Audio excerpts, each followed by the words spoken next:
Will the secretary call the roll?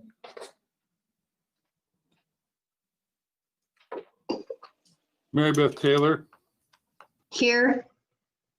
Brian Bangert, Here. Michael Kurtz, Here. Rick Dean, Here. Sylvia Turner, Here. Ruth Novosad, Here. Jim Finnegan, Here.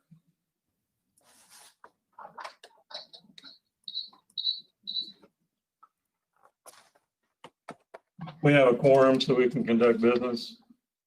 Has everyone looked at the minutes from last month's meeting? Move that the minutes be accepted as written. I'll second that. We have a motion by Kurtz, a second by Dean. Can we have a roll call vote?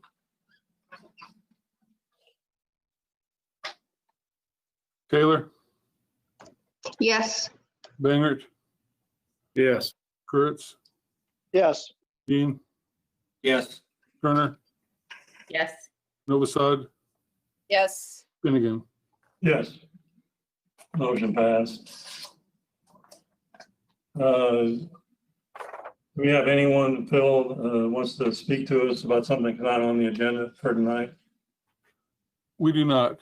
I would like to read something for the Okay, those present. The next meeting of the Zoning Board of Appeals will be at 7 p.m. on Monday, November 2nd, 2020, since county offices will be closed on November 3rd, except for those county offices dealing with elections. If any case is finished and the ZBA has discussed it and voted on it, the case will be considered complete. If any case is not finished, or if the go-to meeting system crashes, ZBA members are not able to adequately communicate before a vote is taken on a case by the ZBA, the case will be continued until 7:30 p.m. on Monday, November 2nd, 2020. Please contact the Department of Building and Zoning at 309-888-5160 for a link to this meeting or attend the meeting in person. The ZBA bylaws allow the chair to impose time limits on opening, closing, or other statements or questions or any portion of the proceedings. The chair will limit questioning of witnesses to one series of questions per person per witness. A notice for those watching via YouTube live stream: the YouTube stream is not an interactive medium. Any comments on the YouTube live stream are not monitored and will not be addressed in the meeting. Please mute your phones or computers and turn your cameras off unless you are on the ZBA or you are approved to speak. okay, at this time, I'm going to affirm the staff. Do solemnly and sincerely declare and affirm that the testimony you give in this case now and hearing be the truth, whole truth, nothing but the truth, or you suffer the pains and penalties of perjury. I do. Will the secretary call the first case? SU 2011.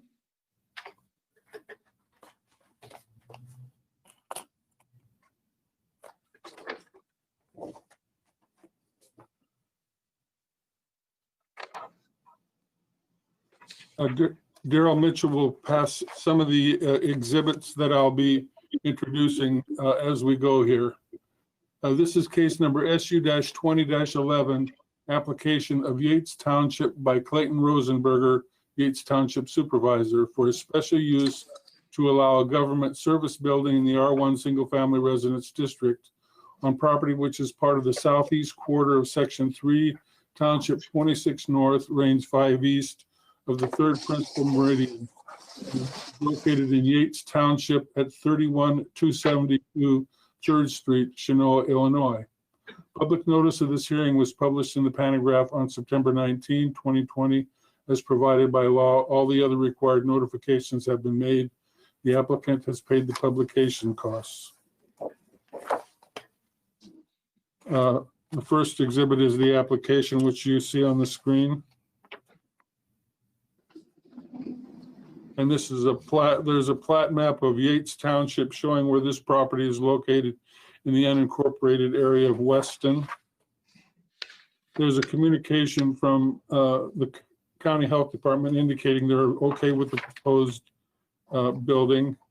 This is an attachment from the applicant indicating that there's 3 exhibits that they're going to show for the building, and that they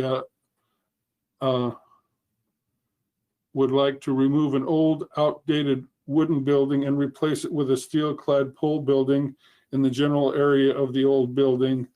All the setbacks would be to building and zoning specs. And this is a site plan. The building in yellow is the proposed new building. And this is the old building that will be replaced. It's replaced. And this is showing where the new building will be located. And this is the building that will be built. These are the elevations of the proposed new building.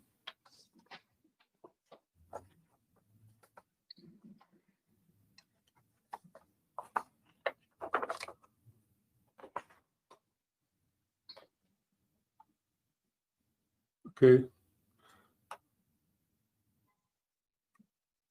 This is a zoning map showing where this property is located in the R1 district in the area of unincorporated Weston. This is an aerial photo. You'll see the building to the southeast that will be replaced. This is facing south along 3rd Street that runs in front of the building. And this is facing north, and on the left is the township shed that you can see. This is across the road, a vacant lot in the R1 district. And this is the old building that will be replaced. And another view of that building with the main shed that's on your right. And this is the main township shed at this time, facing west, and then facing northwest. And this is part of the block that's just north of the township shed. And then facing back toward the township shed.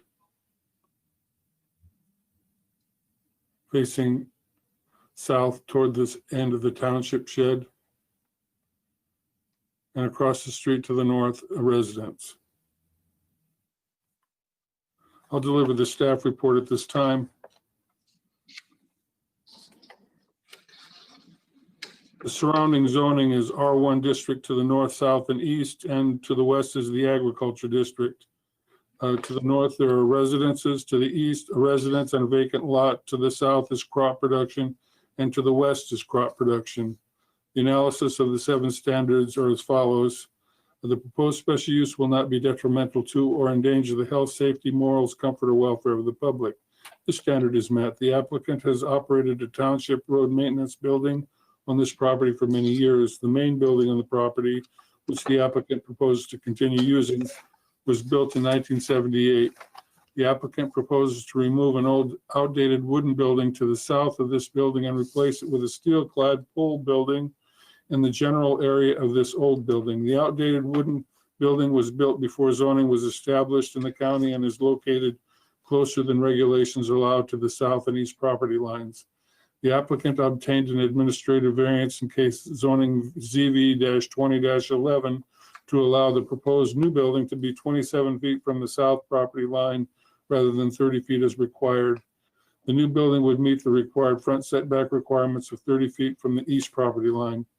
The applicant needs this new building to maintain equipment used to maintain and repair Yates Township roads. 2, the proposed special use will not be injurious to the use and enjoyment of other property in the immediate vicinity for purposes already permitted or substantially diminish property values in the area. This standard is met. The property has been occupied by township buildings for many years. The proposed new building will replace an old one that is closer to the south and east property lines than the proposed new building. Nearby land in residential use and in crop production would continue to be desirable for such uses. 3, the proposed special use will not impede the orderly development of the surrounding property for uses permitted in the district. This standard is met. Nearby land in residential use and in crop production would continue to be desirable for such uses. 4, adequate utilities, access roads, drainage, and other necessary facilities have been or will be provided, and this standard is met. The County Health Department has signed off on the proposed special use. Property has 316 feet of frontage on the west side of 3rd Street and 400 feet on the south side of Ash Street. The Chinoa Fire Protection District provides fire protection for the subject property. 5, adequate measures have been or will be taken to provide ingress and egress so designed as to minimize traffic congestion in the public streets.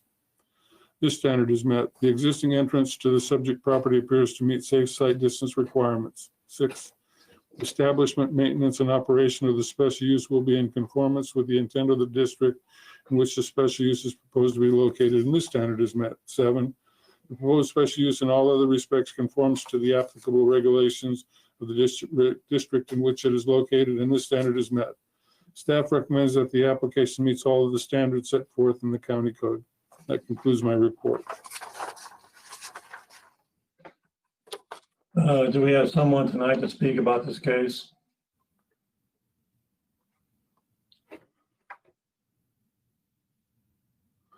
The township supervisor was sent the information. I thought he would be here. If I can't answer any of the questions, I think we should be okay. Wouldn't be in the other room, would he? Clayton Rosenberger.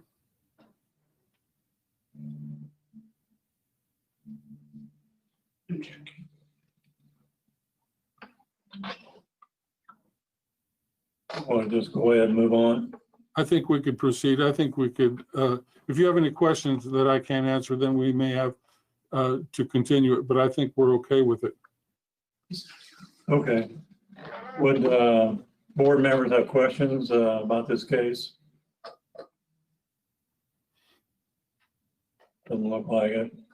Seems pretty straightforward. Okay.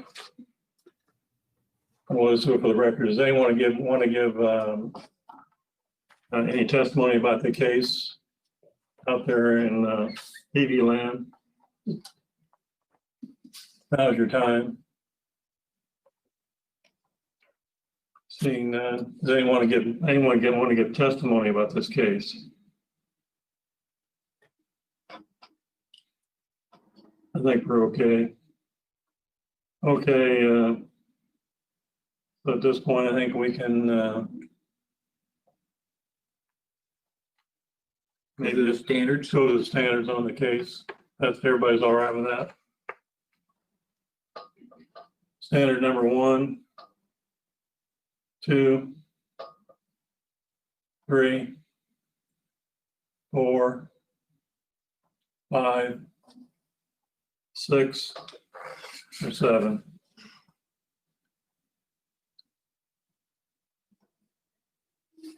I move that we recommend approval of case SU 2011. I'll second that. Okay, we have a motion by Kurtz, a second by Taylor. Could we have a roll call vote?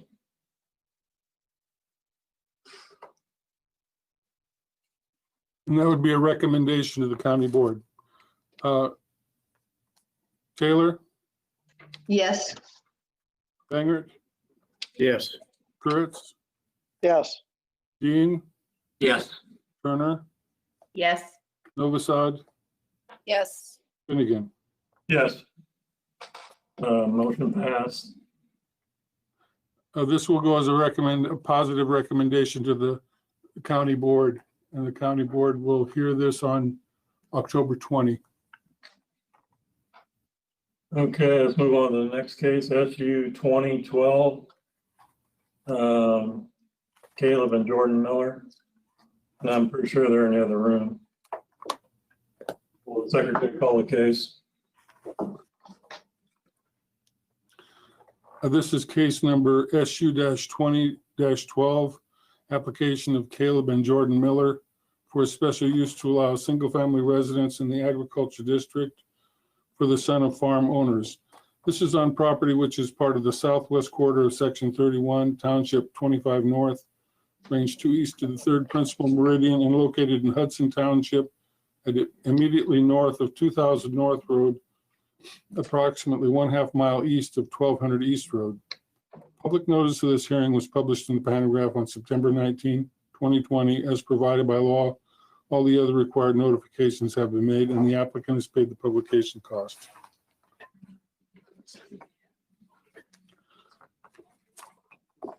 As the first exhibit, you'll see a plat map showing where this property is located in Hudson Township.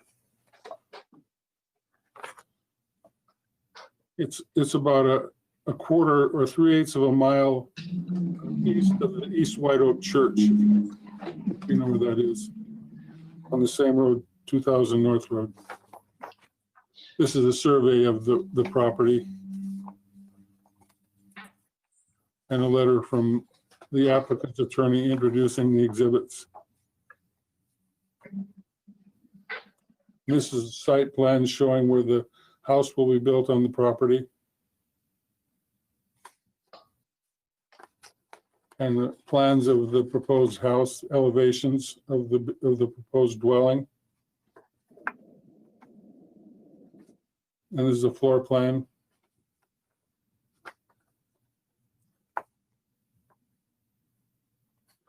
And we have a communication from the health department. They recommended approval of the proposed special use. This property is located in the agriculture district. We have an exhibit as part of a communication from the Stormwater Conservation District with a soil score for a land evaluation and site assessment, a soil score of 80.9 that was used to complete the Lisa report for the staff report,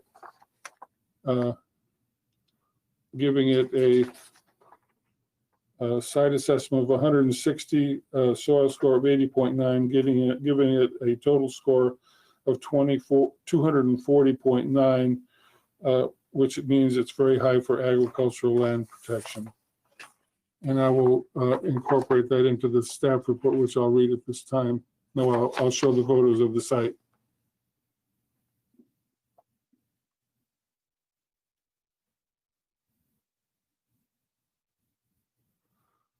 This is facing west, the public road 2000 east.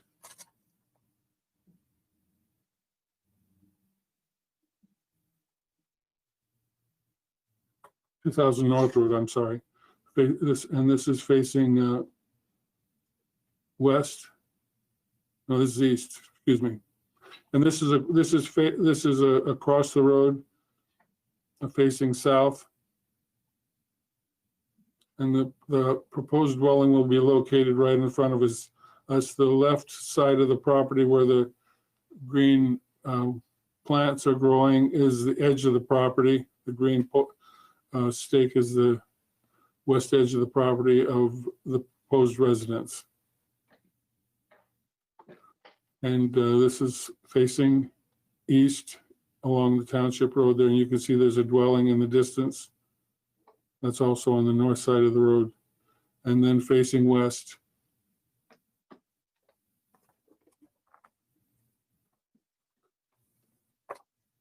The property is a 5.3 acre parcel. It has 300 feet of frontage on the north side of 2000 North Road. The topography is relatively flat. The drainage is to the north. It's in crop production. It has 2000 North Road is an asphalt road, 17.5 feet in width. The surrounding zoning is agriculture district on all sides. The land use on all sides is also crop production. This is filed under the requirement that this is a son or daughter of the owner of the agricultural tract on which this property is set aside. It has a soil score, as I mentioned earlier, of 80.9 out of 100. It has a site assessment score of 160 out of 200, giving it a total score of 240.9 points out of 300. A score of 230 points and above means that the property is of high value for agricultural land protection. The staff report, according to the standards, are as follows. The proposed special use will not be detrimental to or endanger the health, safety, morals, comfort, or welfare of the public. This standard is met. One of the applicants is the son of the owners of the agricultural tract from which the property is being set aside. The proposed special use will not endanger the health, safety, morals, comfort, or welfare of the public. 2, the proposed special use will not be injurious to the use and enjoyment of other property in the immediate vicinity for purposes already permitted or substantially diminish property values in the area. This standard is met. The proposed dwelling for the son of the farm owners of the agricultural tract is compatible with uses in the vicinity. 3, the proposed special use will not impede the orderly development of the surrounding property for uses permitted in the district, and this standard is met. One of the applicants is the son of the owners of the agricultural tract from which this property is being set aside. Nearby land that is suitable for crop production will continue to be suitable for such use. 4, adequate utilities, access roads, drainage, or other necessary facilities have been or will be provided. This standard is met. The Health Department recommends approval of the special use. The proposed dwelling will be served by a private well and septic system that will need to be approved by the County Health Department.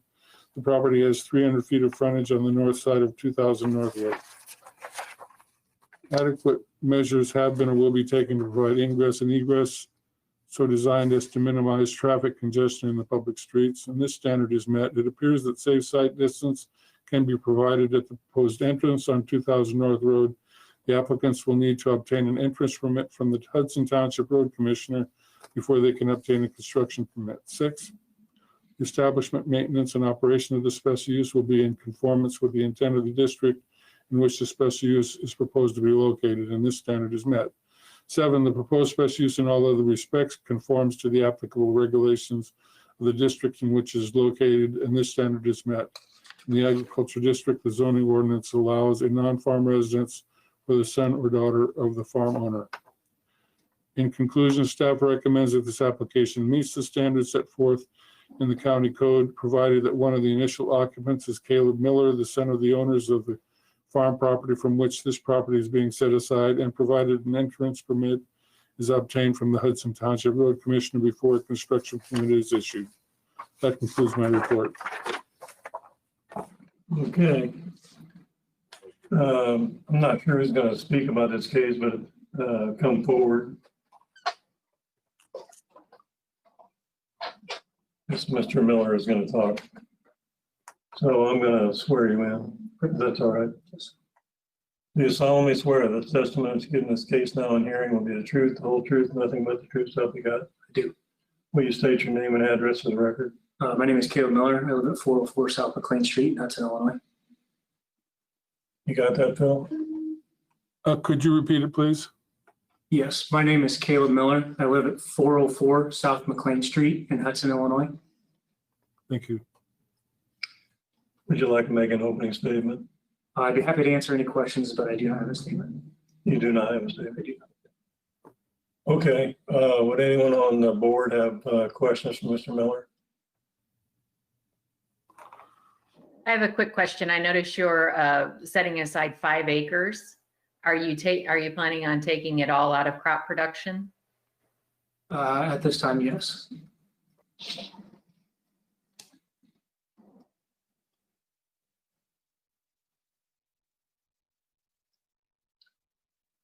Any other questions? Questions from the board? I mean, from the staff? No. Has anyone called in about this case, Bill? No one has called in. I guess if anyone out there would like to have questions to Mr. Miller, now's their chance.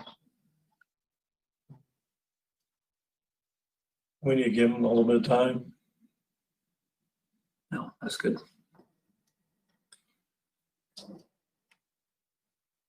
Would anyone out there want to give testimony in this case?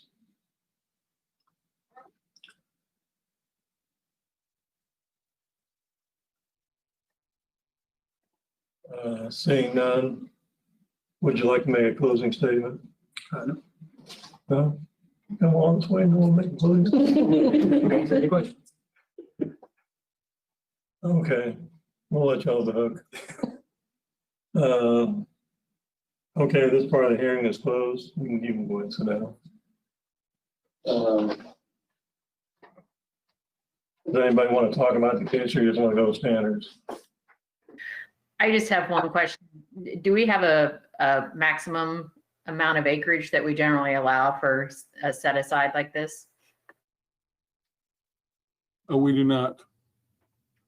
Typically, if it's for where a person wants to get a mortgage, the banks would like it to be under 10 anyway. Thank you.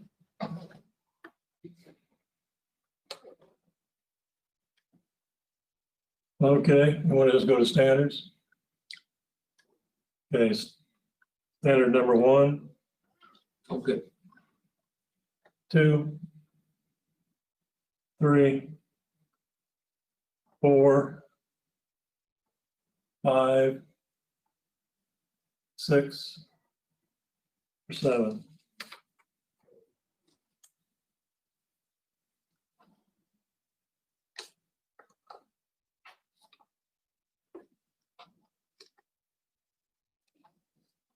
I make a motion that we recommend approval of SU 2012. I can. Yeah. I'll second that. So we have a motion by Kurtz, a second by Dean. Do we have a roll call vote? Is that recommended with the conditions? That's a yes. Okay, thank you. Taylor, Yes. Bangert, Yes. Kurtz, Yes. Dean, Yes. Turner, Yes. Novosad, Yes. Finnegan. Yes. Okay, Bill takes over from here. Now that'll go to the county board for a final decision on October 20th. The meeting is in the evening, and you can call our office the morning of the 21st. We'll be sending a letter shortly thereafter to let you know the result, but it will be on their consent agenda unless one of the county board members chooses to take it off the consent agenda for special discussion, but it probably will not happen. So it'll probably stay on the consent agenda, and you can call our office the next day and we'll let you know. You don't need to attend the meeting. You may if you want to, although it'll probably be a virtual meeting, and you could watch it on YouTube or something like that. But even if you did want to participate, they usually don't allow a discussion of zoning cases at the public here at the final decision of the county board.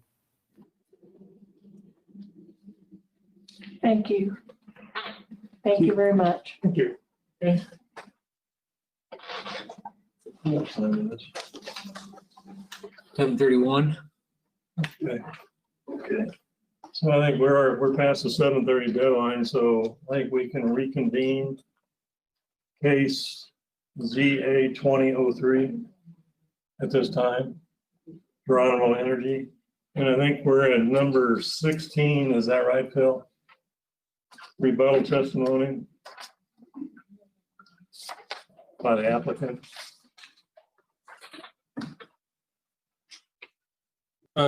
I think they were finished with rebuttal testimony, so I think it was open now to questions and comments about the rebuttal testimony. That's correct, Mr. Chairman. Okay. Jim Griffin on behalf of Geronimo Energy. We've completed our rebuttal evidence, so we're here and available, partially in person, partially remotely, to answer any questions. Okay. We're up to speed. Thank you. So at this time, we're questions from the board. If you have anything. So did we decide not to have that PowerPoint that we ended on? I think it's on the website, isn't it? Yeah, the two documents we submitted at the last hearing were posted on the county's website a few weeks ago to make them available to anyone who's participating other than in person to review. So those have been posted for a few weeks by Mr. Dick.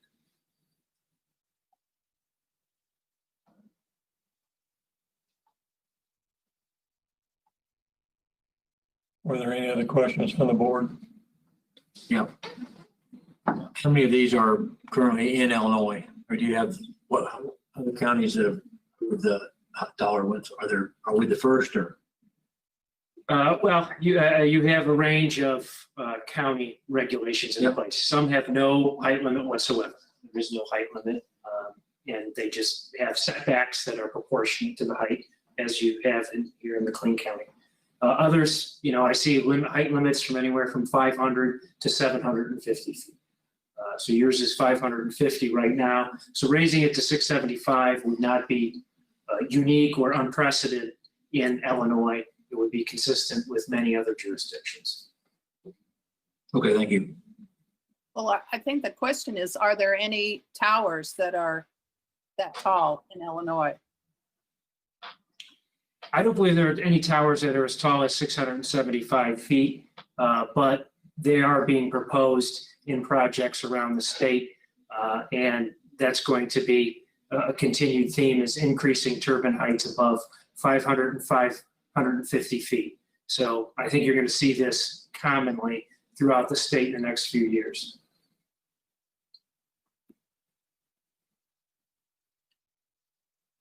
You mentioned that you felt that one of the advantages was, since they're taller and they generate more power per tower, that you wouldn't need as many towers. That sounds good, but why wouldn't you try to get as many towers still to have as big a farm as possible? That seems to me the more likely scenario.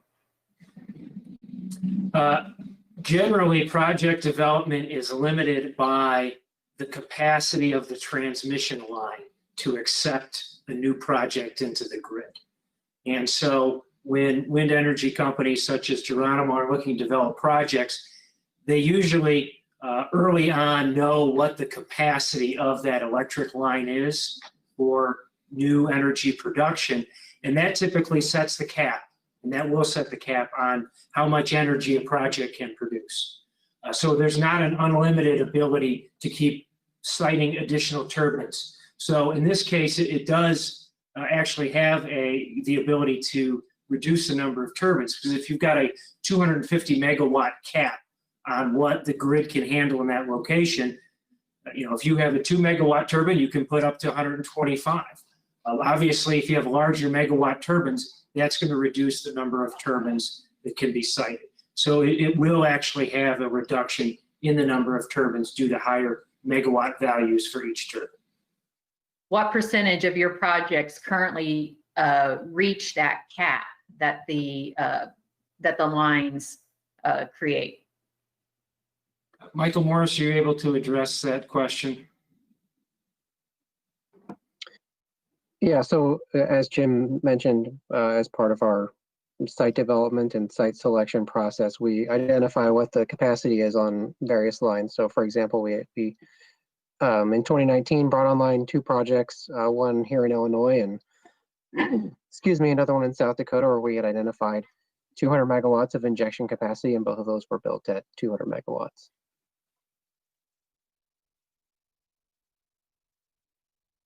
Is that pretty typical? I know that that's 2 that you mentioned in 2019. Is that usually your goal, is to meet the capacity?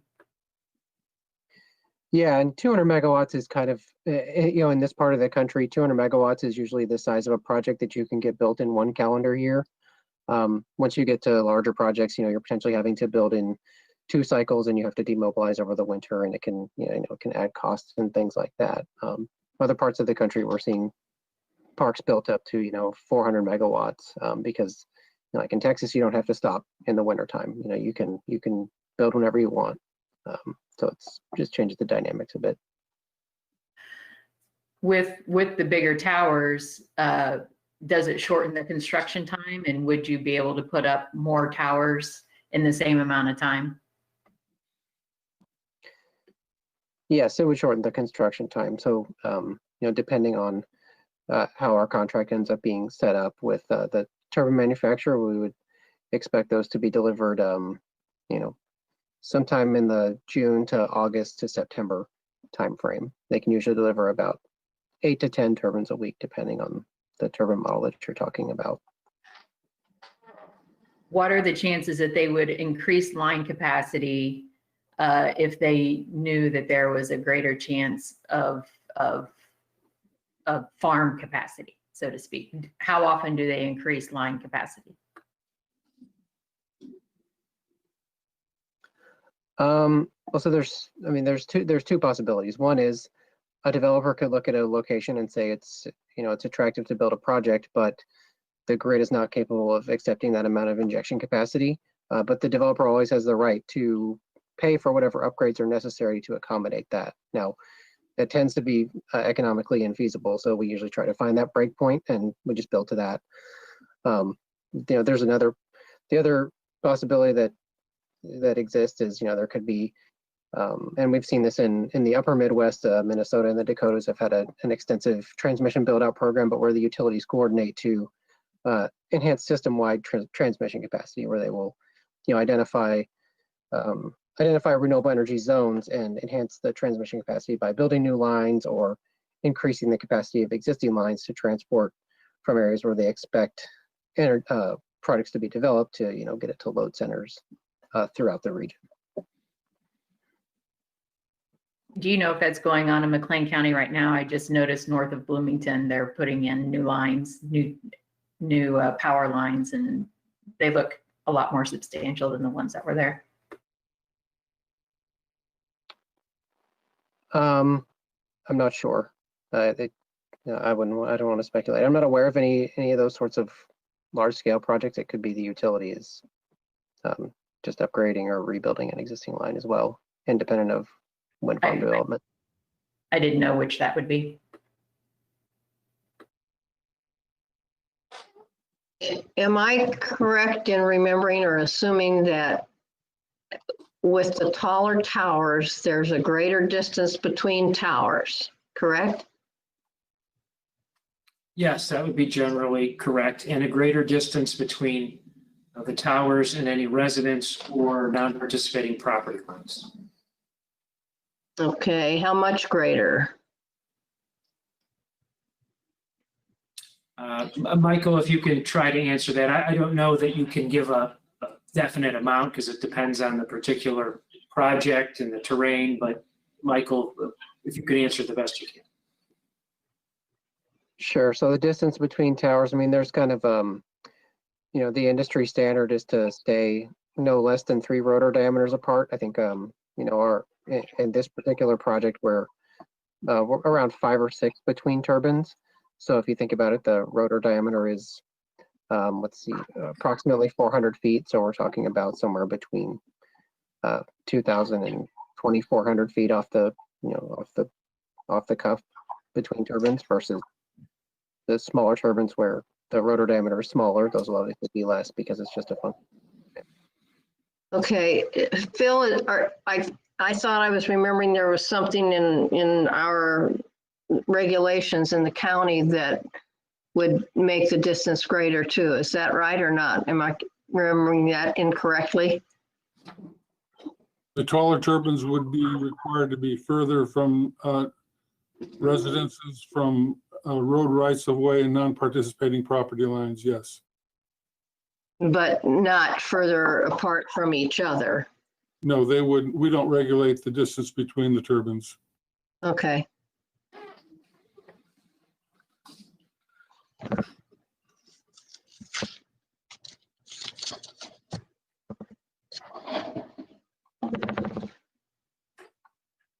With So with respect, none of the, oh, go ahead, I'm sorry. so with none of these in use or having been built, there are no sound studies available for noise studies on these units? Well, all of the units as they're being built, and Michael can expand upon this, the manufacturer will test and identify what the noise emission is for each turbine before those turbines could be installed. That would be an essential information that would be required by any wind developer to have before that turbine can be used. So we put into the record at the last hearing the 2 GE turbine specifications, and those documents provided the noise that's generated by those turbines. And that's at the turbine location. And then under your county regulations, for any turbine, regardless of height, it would have to be modeled to show what is the noise that's expected to be generated at the residences. And that's not going to change. That process isn't going to change regardless of turbine height. That's going to remain the same as it is, and it always has been through your ZBA process. Michael, do you want to expand upon that? Sure. So the documents that you were referring to, Jim, those are the initial documents that the manufacturer releases are based on, computer simulations of the sound that they expect to be produced during the design phase. They have ways of modeling that based on the blade design and based on the generator design. And then once the project is built, there's a process where we have the right to go and test if we do suspect that a turbine is louder than warranted. And if it is, then they have to address that issue. And if they're not able to, then we would have to make modifications to the turbine, operate it in low noise mode, and they would compensate us for the lost production in that case.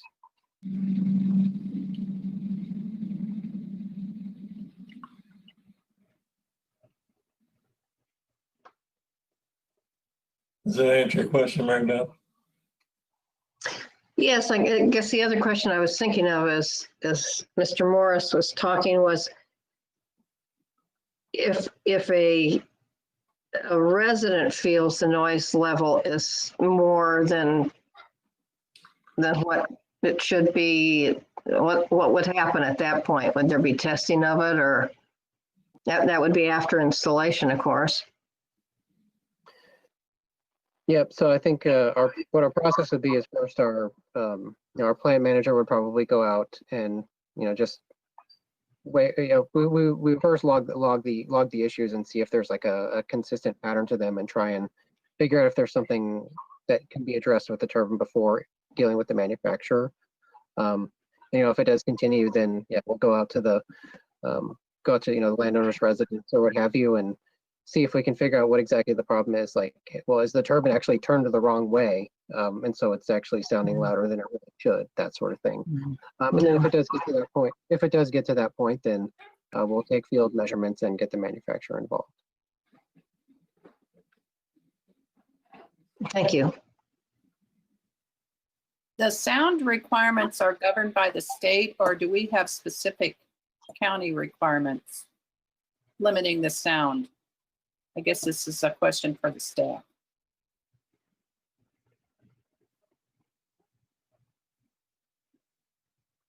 Also tied to IEPA noise regulations. So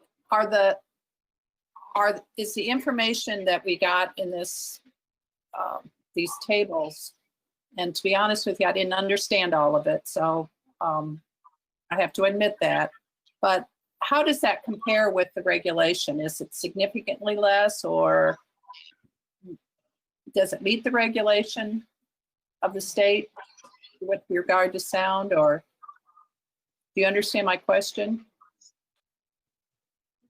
I understand your question, unless Phil wants to address it. The documents we were provided, they give you the estimated sound that's being generated by the turbine at the turbine itself. In other words, if you were at the base of the turbine. What we actually model for a project is not the noise at the base of the turbine, because nobody lives at the base of the turbine. We model the close by residences. And so obviously the noise attenuates over that distance, but when we model that residence, we have to ensure that it meets the standards that the state has set forth, which the county has adopted as their noise standard.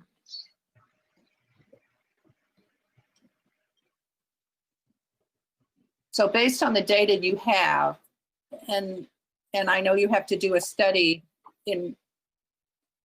it's your position that the taller turbines would be well under the sound regulation put forth by the state. Well, the project would be, the turbines would be sited and located in a way to ensure that the sound limits were under the state. And I think Michael can probably address that. I'm sure for the Sapphire Sky project, they've already done some initial preliminary modeling to ensure that the noise standards are going to be met. Is that correct, Michael? Yeah, that's correct. That's a standard part of our design process is, doing iterative sound modeling to make sure that we're not going to run afoul of those requirements.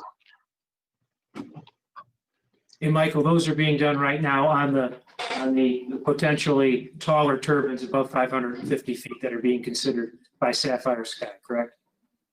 Yes, that's correct.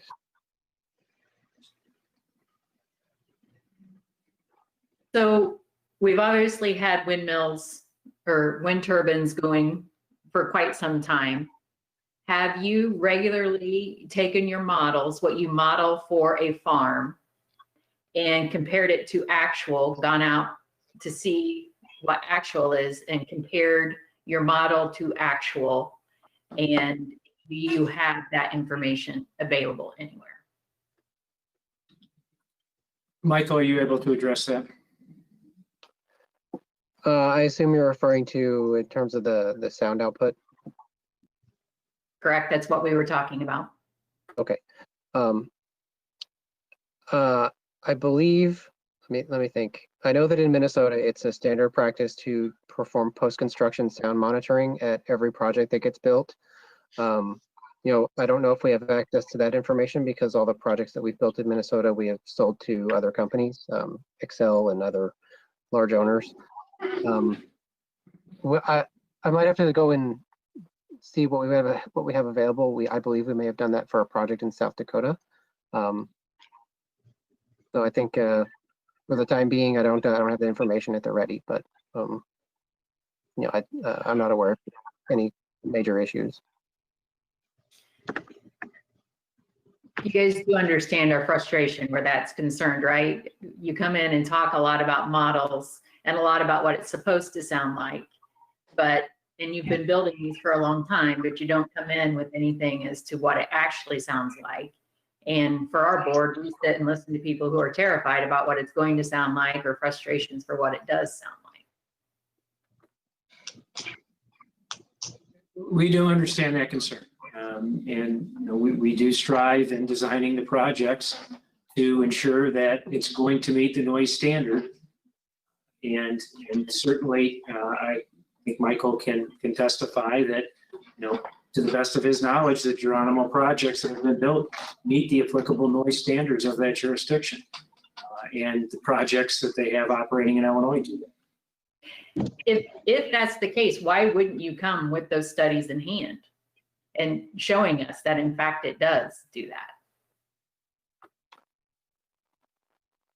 Well, that depends on the jurisdiction. Some jurisdictions may require some post-construction noise modeling, others do not.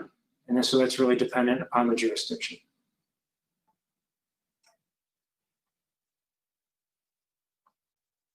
I kind of switch gears a little bit. Help me do the math. I think you've talked about this before.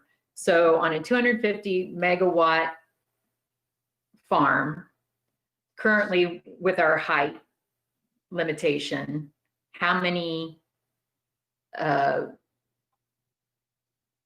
towers would it take versus increasing it to 675? And could you also talk about converting feet to stories? I see things more in stories of buildings rather than just feet in the air. Can you kind of compare? Michael, can you address that? If you've looked at different turbine models, one above 550, one below 550, and how many turbines would you need to constitute that 250 megawatt project? Sure. So we've looked at a few other turbine options that are available that would be under that 550-foot limit.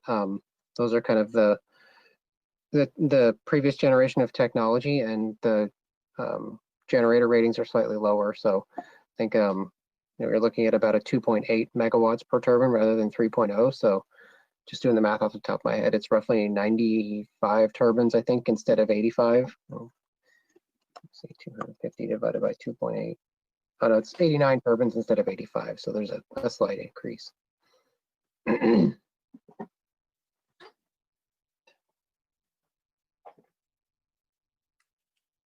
there was a slight increase in the number of turbines to get the same. Right, yes, because the turbines that are on the shorter towers that are below the current height limit are typically in the 2 megawatt class range, the upper 2 megawatts class range, so they're slightly lower than the ones that we're planning to install. Okay,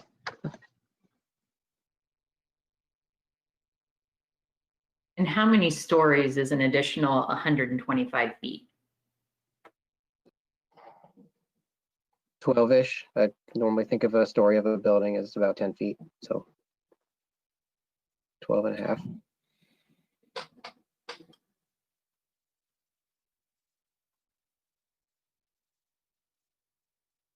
And am I about right that trying to think of things locally, that would be 675 feet, somewhat locally.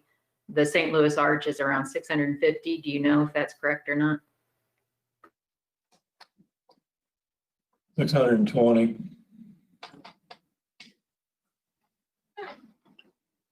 It's more than twice the height of Waterson Towers.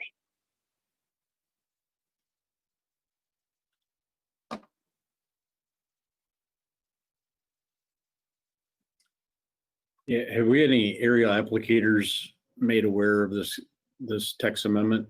Because I would be curious as to what their thoughts are, because they already have a tough job as it is trying to get around these wind farms when they add another height deal here. Has any aerial applicator been made aware of this text amendment? I don't know the answer to that. I can tell you that generally the aerial applicators are flying around the towers. So one benefit we think is a project with higher megawatt capacity will have less towers. So those are less obstructions for an aerial applicator to fly around. Yes, the turbines are taller, but you'll have fewer of them and they'll be spaced out a greater distance from each other.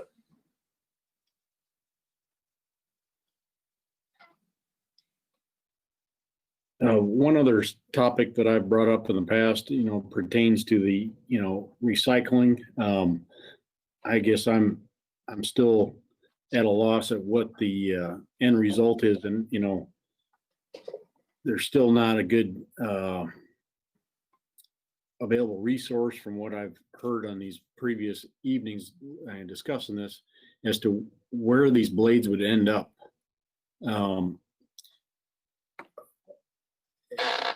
Landfill or being recycled. It's yeah, we can recycle them and we can say that, but do we have anything that's definitive? Yeah, this is where they're going to go.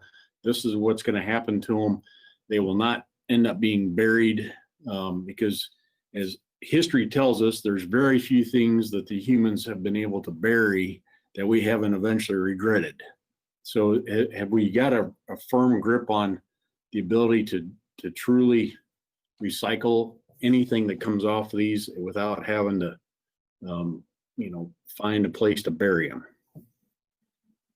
Let me address that first, and then I'll let Michael finish up because I know he's got some information on recycling, blade recycling availability today. Obviously, this is a 25 plus year project, and we would not expect to have to remove the blades until the project is decommissioned. So it's difficult to say what the plan precisely would be in year 25 from right now. But the turbine blades themselves are capable of being recycled. They contain recyclable material. It's non-toxic. So there's no harm that these turbine blades are going to cause if they were to be landfilled. But there are opportunities arising in the marketplace due to turbines being decommissioned. There's a plant in Iowa, I believe, and in Texas that are recycling turbine blades. Michael, do you want to expand upon that? Sure. So, I mean, yeah, those are the two facilities that I'm aware of. I know that the facility in Iowa, they're looking at converting them from essentially the raw fiberglass in the blades into pellets that can sort of be used in a manner similar to injection molded plastic, to try and make other fiberglass products, boat hulls, things like that. But then it's still an area of active research, and with the prevalence of wind energy, it's a excuse me, it's a market that's still developing, and we expect that there will be a desire to, for lack of a better term, if somebody thinks they can make money doing it, somebody will figure out a way to do it.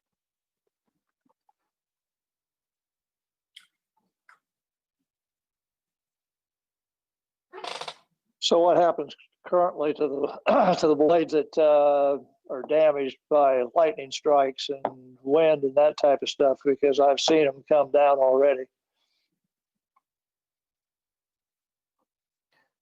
So for blades that have been damaged by lightning or other things that cause a catastrophic failure, from what I've seen, those get sent back to the manufacturer, and they will normally do a root cause analysis to figure out exactly what happened, and then they'll dispose of them in some way. Some of them have ways of reusing the fiberglass since it's their own material. They'll maybe figure out ways to use the structural carbon and the spars that are inside of them that sort of help support the blade shell. But then projects that are being decommissioned right now, I know that they're starting to use these recycling facilities. And then there's actually, there's a decent secondary market for some of these blades as well. A lot of projects that are 10, 12 years old that are getting repowered right now, they can take those blades and put them on other projects that maybe are not able to be repowered for various permitting or commercial reasons. And they can actually be used to extend the life of those projects because, maybe they have, maybe you're taking the blades from a 10-year-old project and putting them on a project that's 15 to 20 years old, for example. And so you're able to add a few years to that project's lifetime and make it a little bit more valuable.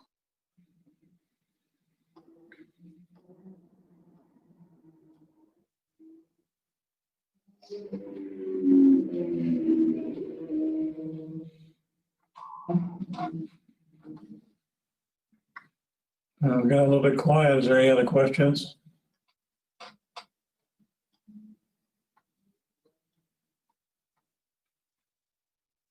Any questions from staff?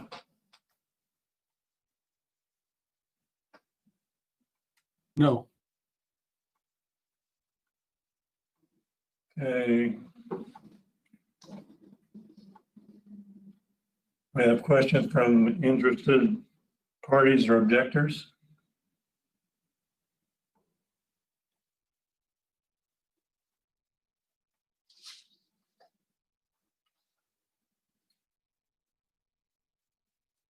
There's a lot of you out there. Oh, here comes one, Mr. Jolly. Can you hear me okay? Yep. Okay, good. First question that I have is, are there transmission lines currently available in the project footprint that you're looking at undergoing?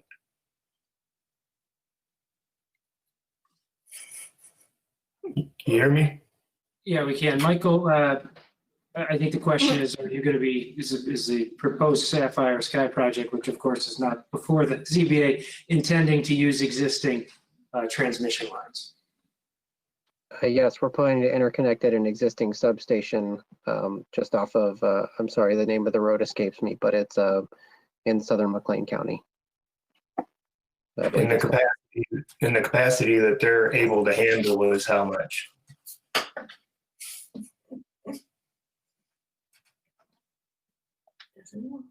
250 megawatts is our interconnection rights. We didn't study anything more than that.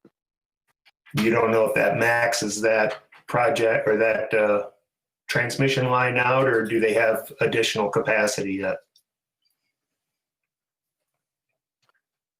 I'm not able to answer that. I'm sorry. It's not really my area of expertise. Okay. Ben Adamich may be able to answer that question. Sure. Howdy. Sorry, I forgot to turn my camera on. Yeah, in regards to the project, again, for the height ordinance, it wouldn't make a difference on the capacity on the transmission infrastructure in the area. But generally speaking, these projects, any wind project, any power plant, so, solar, wind, gas, coal, you're generally always hooking into existing electrical infrastructure in whatever area you're developing the power plant in. And so, in regards to the existing infrastructure in McLean County, there's maximum limitations on that system. And so, as Michael was referencing, we have transmission studies performed. We don't own that infrastructure. That's regulated by a body called MISO in this instance, where they regulate the entire transmission system in the entire Midwest.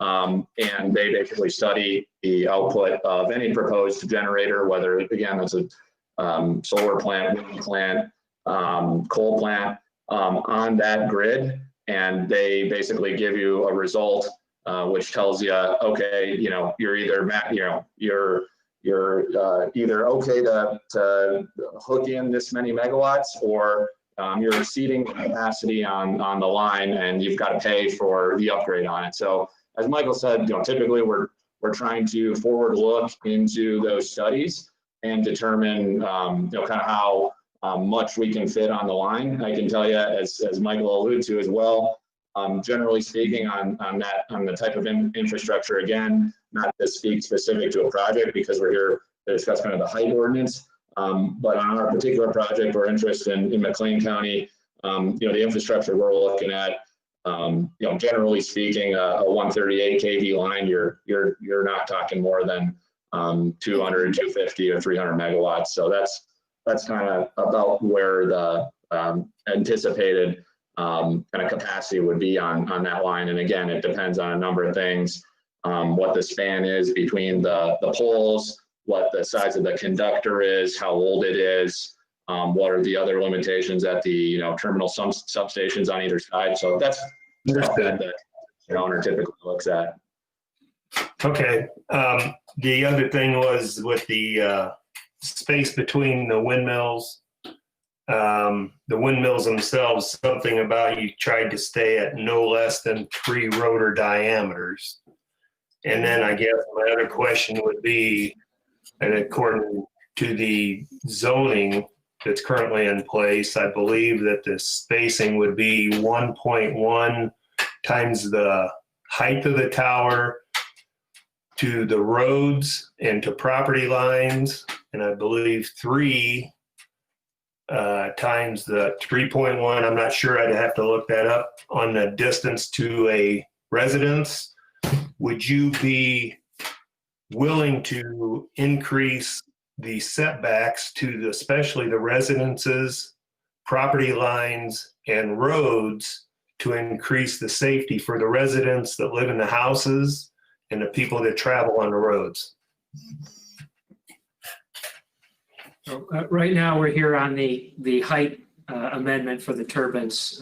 That would be a project-specific question. And this project hasn't been designed yet in its final stage. We don't even know what turbines we might utilize because obviously it's dependent on this height amendment. So that's not a question we can answer. Well, I think that's a fair question, and that it has to do with increasing the height. I think that opens it up to, it's a text amendment change, and that opens up the text amendment to deal with the heights, and the setbacks would be coinciding with that. Would you be opposed to increasing for the safety of the people and the people in the roads and property lines, and increase of the current standards to try to make sure it's safer for the people in the area? It's a fair question. It's not relevant to the proposed amendment, and the proposed height increase is the only amendment that's pending before the ZBA. But I can tell you that we're very confident that the county's existing setback standards are safe and protective of surrounding property owners. And as we've mentioned, if the turbine height is increased above 550 feet, that is going to proportionately increase the setback to residences and to property lines. So those setbacks will increase with taller turbines. And those would also proportionally increase the height of the tower, of which it could possibly hurl blade pieces even further. Correct? Well, that's not expected to happen in the project, and it's not been Geronimo's experience that is even a rare occurrence. So these are highly, designed efficient turbines. And especially if we use the taller turbine models, it's going to be the state of the art. So these are going to be the safest wind turbines you can install in the country. I think we were told that before the EDPR project, and we have 3 turbines out of 54 that have thrown blades from Labor Day until now. They've gone considerable amount of distances out in the fields. This is something that needs to be considered as far as height of turbines and the ability to throw their materials increase lengths out into people's property lines. We now have a standard of 1.1, and if you increase it, the only reason why that you're going to have increased setbacks is because the turbines are bigger, not that you're going to make the setbacks bigger. So I think they're fair questions to make them now as to why you're making them bigger. Where is it going to stop? So I think it's very pertinent to find out from you here tonight whether you're willing to adjust the standards, since we're in a text amendment situation, to be able to accommodate the people that live here. Well, with due respect, there is no pending text amendment that's been proposed to increase any of the setbacks. And we believe the current setbacks are sufficient. Whether you wanting to, would you open the option of looking into this as of now? As of now, we are requesting that the ZBA consider and act upon the proposed text amendment for the height increase. And since there's no other pending text amendments, we're not asking the ZBA to take any other action besides that. Okay, I take that as a no. So I would like to ask also then that you have no data backing up the sound studies of larger windmills and larger blade sets. You've made indication that the blade would be turning slower. That may be slower at the hub. Will that be slower at the end of the blade when you increase the size of the blades? You're running at the same RPM, approximately 10 RPM, according to your 2 tables that you had up from the last meeting. So if you're keeping it the same RPM at the hub and you got longer blades, I'm not a scientist, but I can tell you they're going faster. Is that correct? Mr. Morris, are you able to answer that question?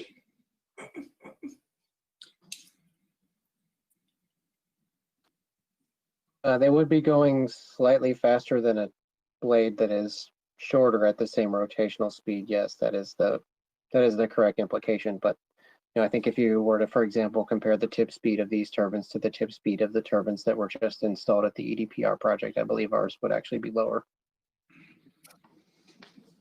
I believe. Do you have a hub height and a blade length for the project that you're talking about now?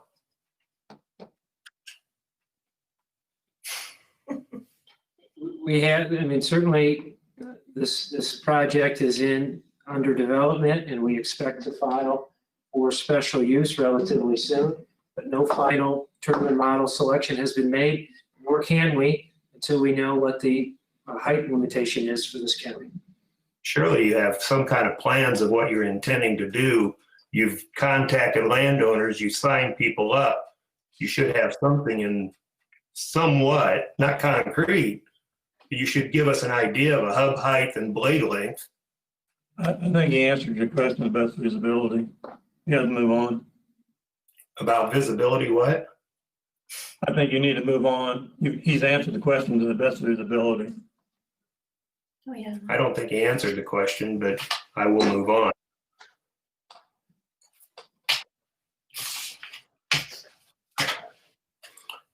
Was it correct in saying that if you kept it the same standard height that we have now, and you would have an additional, what was it, 3-4 windmills instead of, if you would go to the larger height at 125 foot taller? Is that correct? No, that was an example, but it's a 250 megawatt project. So whatever that turbine model is selected, that number into 250 is going to tell you the number of turbines. So it could be there could be a more savings of less turbines if the megawatt's higher. So that was just an example. It's going to depend on the final decision that Geronimo makes as to which turbine model it's going to be used, and divide that by 250 and you'll have the number of turbines approximately. Okay, and was it correct in saying that you really have no experience in any blades or any actual components from windmills being recycled or decommissioning at this time? Well, I don't, Geronimo team can correct me. I don't know if Geronimo has had a project decommissioned yet.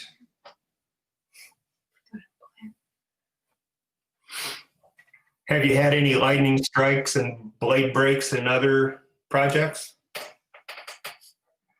Yes, we've had a lightning strike and a blade break at a wind farm that we operate in Texas. What exactly happened to all the components that were taken off of that? Well, the blade, the blade essentially banana peeled, to use the technical term. It was removed from the tower. It was removed from the tower, and the parts were sent back to the manufacturer. And I honestly couldn't tell you what they did after that. They might have recycled some of them. They might have repurposed them. I just don't know. How long ago was that? About a year. Has there been a determination, nothing yet, as to what actually caused the blade to fail completely? Other than a lightning strike, so to speak, but what actually made the blade fail? I believe the root cause was there was a short in the lightning protection system, and it caused it to arc into the shell of the blade, and it's been, Would I be correct in saying? Would I be correct in saying that the taller the blades, the more likely it'd be for a lightning strike, and the taller or the longer the blades, there would be more stress at the base of the blade and the things on the hub? Would that be a fair statement?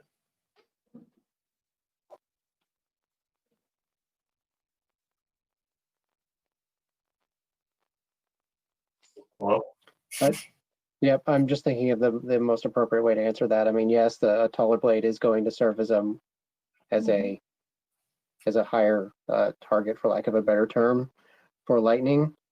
Can you remind me what the second part of your question was? just that the length of it itself, and then I know this is getting into the engineering of the blade itself, but it just seems common sense that, of course, the longer the blade, the more stress, maybe even less torque it would take to possibly have a catastrophic failure of that blade. It really kind of depends on how the blade is attached to the root. There's a couple of designs under development right now where there's a two-piece blade that's essentially like the first, let's say the first 40 feet from the root out is one section of blade, and then you have the rest of it is a different piece, and those are bolted together so that it actually translates most of the load outboard on the blade, which tends to reduce the load overall because the blade is going to be thicker at that point than it is down towards the root where it is thinner.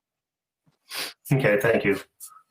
Just one last question. You talk about modeling. Everything's talked about modeling things, and I've seen no rock hard evidence as to a follow-up sound study or anything that would actually show that your statistics of modeling are correct. Modeling of the coronavirus had over 2 million people dying. Look where we are. It's not even close, and one is too many. But I'm just saying how reliable or who is actually doing the modeling. And the modeling was done on past projects, and it's been in effect, and they've been actually running for quite some time, and I've had nobody even approach me, even though I've asked about the sound or complained about the sound, and they aren't doing any kind of follow-up immediately right after a project is put up and running. Can you address that a little bit? How accurate can the modeling be when you have no data?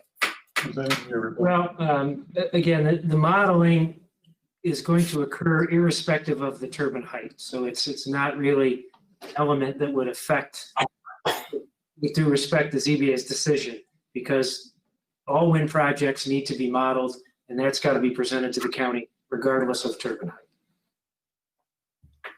So no follow-up is really in the cards, except for upon maybe even a lawsuit has to take.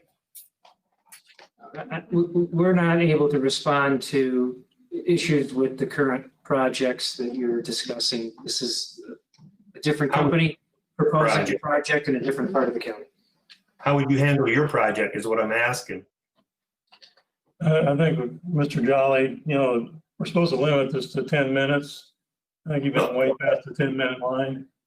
All right, let him answer that, and then I'm done. I just said one last question, and he won't answer it, but I'd like to have an answer to that question as to what their company's gonna do about following up on modeling to get accurate sounds. That's all I asked, and he won't answer. And from now on, the question tonight is about the rebuttal. So let's kind of limit it to the rebuttal that's been presented. And you're gonna have to do the same thing. I mean, Correct. when they ask you a question, it's not my rebuttal, because I don't know exactly what the rebuttal is right now. Understood. All right. Is there any other questions from the interested parties?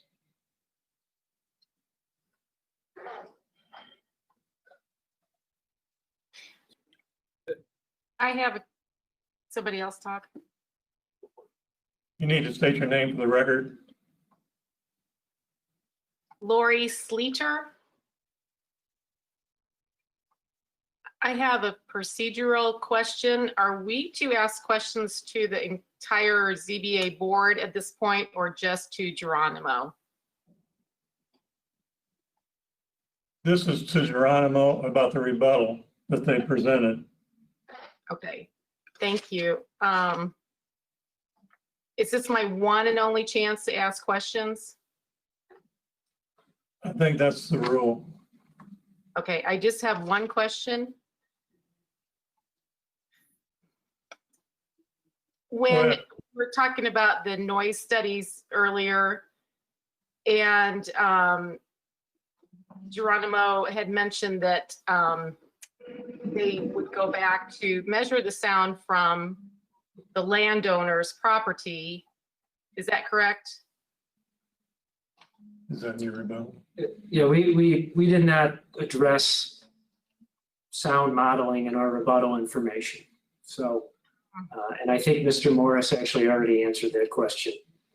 Well, that wasn't actually my question. My question is, when Mr. Morris spoke about landowners, were those participating landowners or non-participating landowners? Where you do measurements, there's no set rule. You obviously have to have permission to go on the land. But again, that was not part of our rebuttal testimony. But you need permission to go on anyone's land to take measurements. Okay, thank you.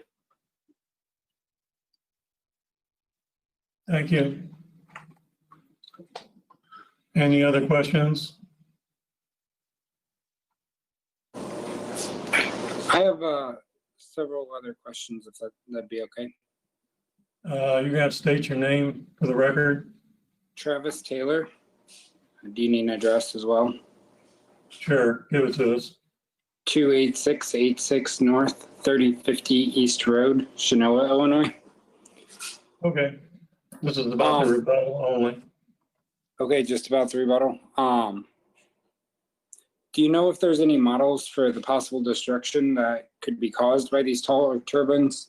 If they quote banana peel, do you know how far debris could go? Or is there any models or simulations on possible things like that happening? Again, we didn't present any rebuttal information on debris or blade failures. We've answered some questions. I know there was a recent incident or incidents in the county, but that was not part of our rebuttal information. You referenced other projects, so I didn't know if that was something that would fall under it. So I was referencing not necessarily our project, but the one in Texas that you talked about that had happened at. And I think we've answered that question, even though it wasn't relevant to the rebuttal, but in the effort to provide information, we did answer that question. Okay, do you know if there's any additional lines going to be added to the power grid? So more projects could be added? I guess it was briefly touched on. I just didn't know if they just give an allowance or if you think there'll be additional lines added. It would be very, very unusual for additional utility scale power lines to be built in this area. And I think my only other question, if it's just for Geronimo, I want to address it. It was kind of to the staff if they ever got the numbers from the last meeting on, at the end of the meeting, they asked about complaints and stuff like that. But if we can wait till later for that questioning, we can do that.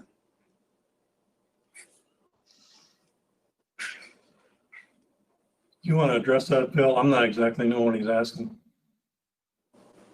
There's a question asked of the staff last time of how many complaints had been in the previous projects during the construction and the number of complaints and the number of people that did it and an actual hard number from Phil. And I didn't know if that was ever addressed. It came at the very, very end of the meeting, right when we were closing, and said it'd be brought up again. I think Mary Beth asked the question, and she asked the staff to kind of give a report about complaints on existing wind farms. Yeah. In the I didn't minutes. know if that, I didn't know if that was in the minutes or if that had been addressed or would be addressed again, or if this was the appropriate time. That was a question that Mary Beth had asked staff to look into. And I counted the complaints, and since March of this year, I've received 29 complaints.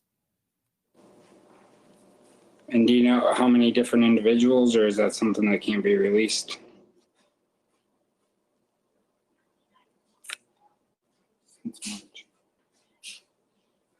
All but about 7 of them were from 3 parties. Okay. Do you know how many, was that March of this year or March of last year? Because March of this year. Of 2020. Do you know how many complaints you may have had since the beginning of the construction of the EDPR project, which probably would have fallen on March of last year to March of this year? I didn't count those. Okay.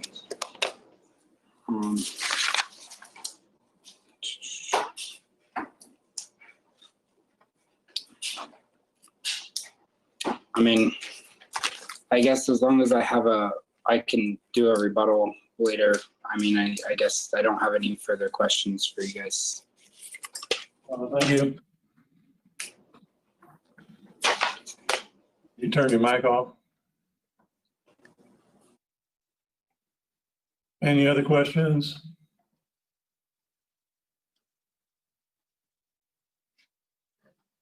Any objectors or interested parties?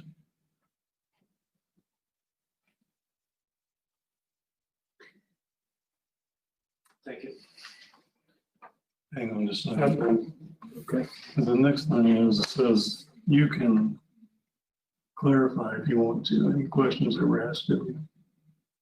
I don't think we need to. I think we've addressed everything. Thank Okay. you.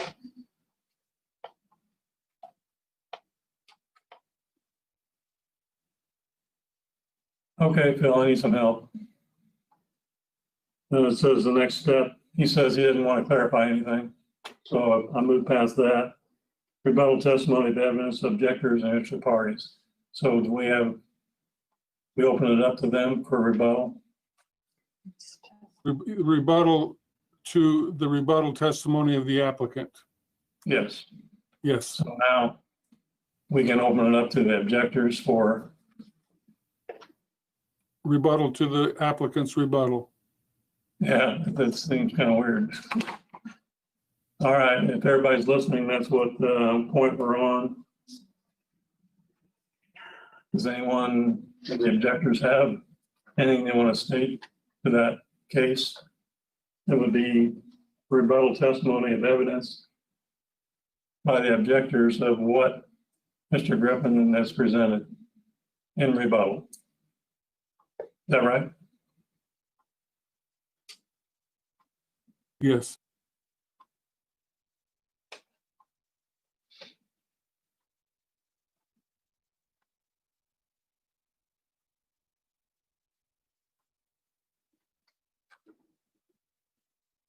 I don't see anybody's mic coming on.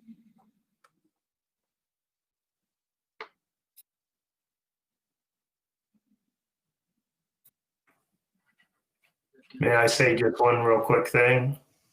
Tim Jolly? Go ahead. Okay, I guess my rebuttal to their rebuttal would be basically, I would like to state that as in the form of the line of questioning that I had, the rebuttal that I would have on the information that was presented from the last hearing was kind of ambiguous, hard to understand, and really couldn't figure out where they were going, especially after my line of questioning showed that there was nothing that showed what kind of hub height, what kind of blade length, and anything that would have to do with what they were trying to show with less noise in their last rebuttal. So that's all I have to say. Thank you. Hey, thank you.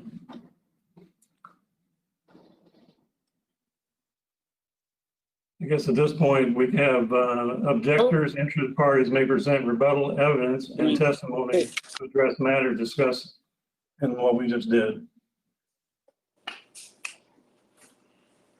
Does anyone Yes, have evidence? would it be all right if I came up with a few more for rebuttals and thoughts? It's Travis Taylor again. What would you like to do, Mr. Taylor? Yeah, I was just very Mr. surprised by the Chairman. number of, Mr. Chairman? Yeah. Jim, can I Yes. interject for just a second? Just so we're clear on something here, this is an opportunity for the objectors to present additional evidence that hasn't been already considered or presented. It's not your opportunity for a closing argument or arguing additional points. There's a difference between argument and evidence. If they have an argument, then they can do that when we move on to that stage. But right now, this should just be for evidence.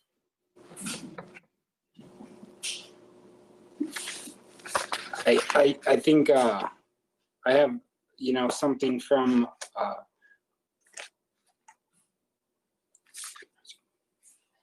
I think the biggest issue that I have with what I've heard tonight, and from my own personal experiences, is that the project manager.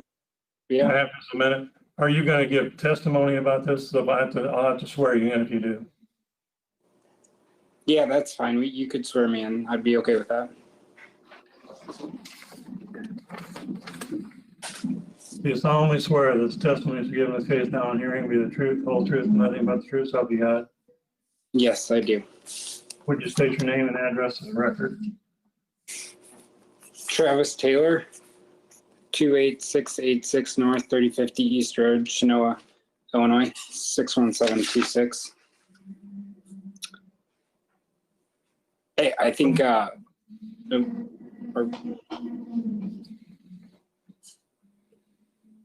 we okay? Yeah, go ahead. All right. I think after some experiences and with some testimony tonight, there's been a lot of project managers will take control of the situation when problems arise with residents and with issues during construction and post-construction and pre-construction. I don't know that that's necessarily when in these environments, that's always the answer, that there will be somebody to contact and somebody to take care of the situation. But through experiences with this, is there an appropriate time frame on that kind of criteria that could maybe be put into place?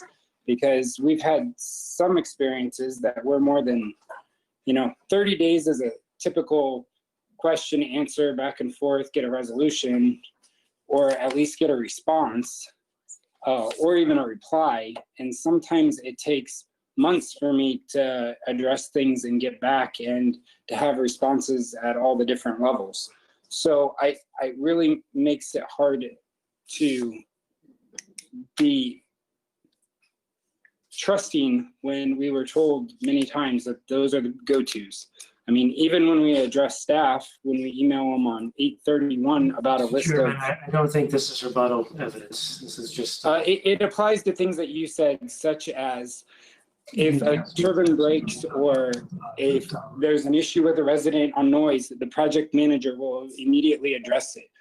I've had things addressed with staff and with EDPR for over months, and they haven't resolved or come up with anything. They tell me that they are complete with no studies and no resolutions and do nothing. So for you to say something about a company that you are possibly willing to let take control of a project with the unknown turbines, which we've had in the past, that were swore to be better, and come in here with not for sure saying, we know that these turbines are bigger and better, even though we have none of them and don't know what they do, makes us very wary.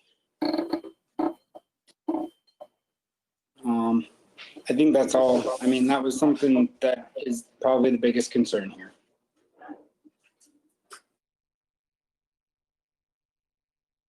Would board members have questions of this witness, Mr. Taylor?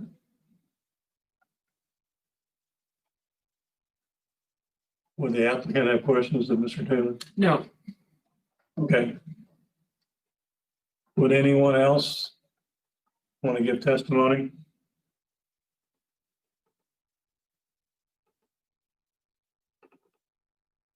I may, if you explain to me how to do it.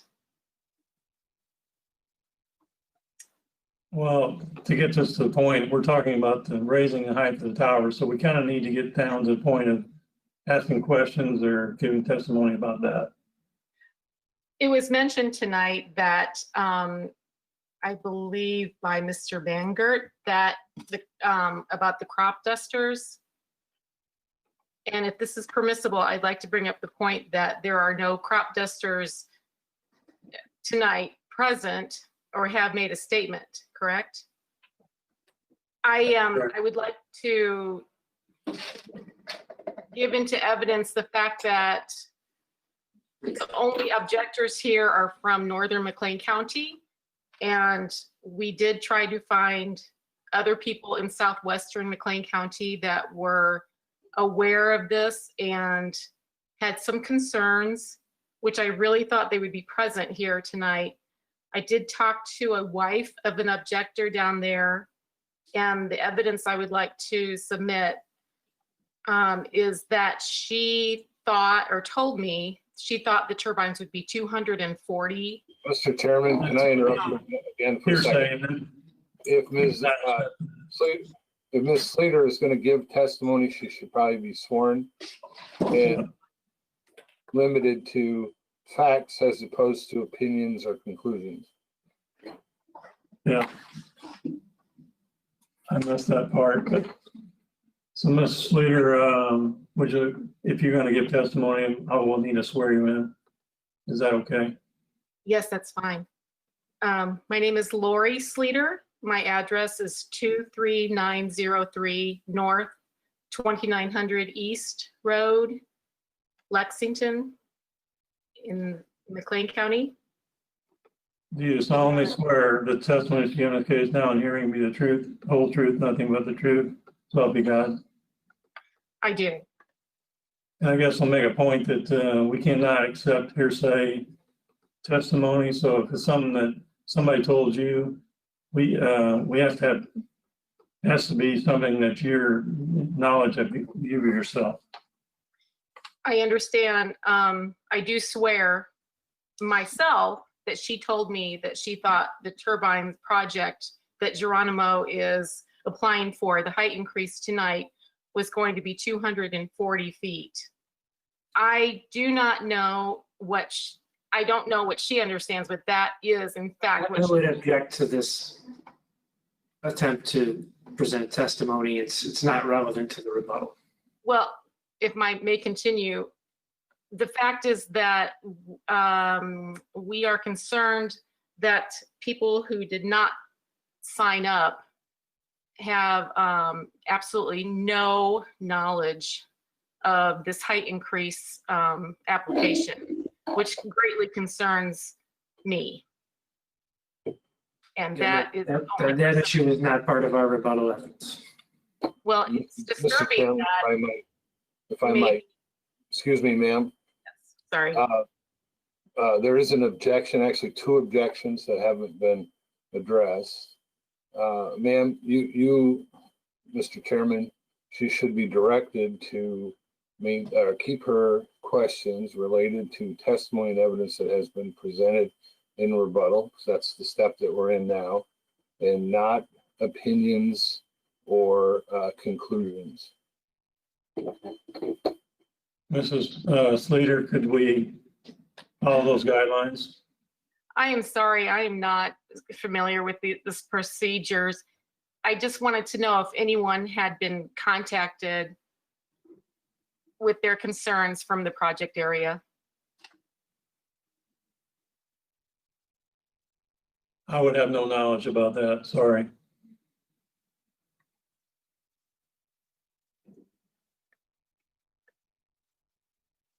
That means to me, no one knows.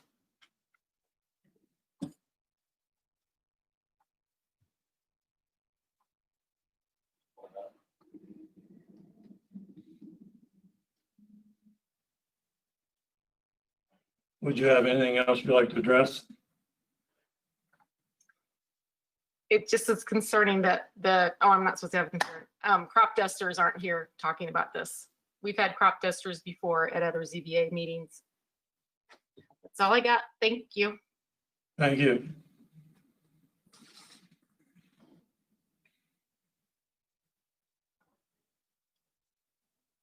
Anyone else want to give testimony tonight?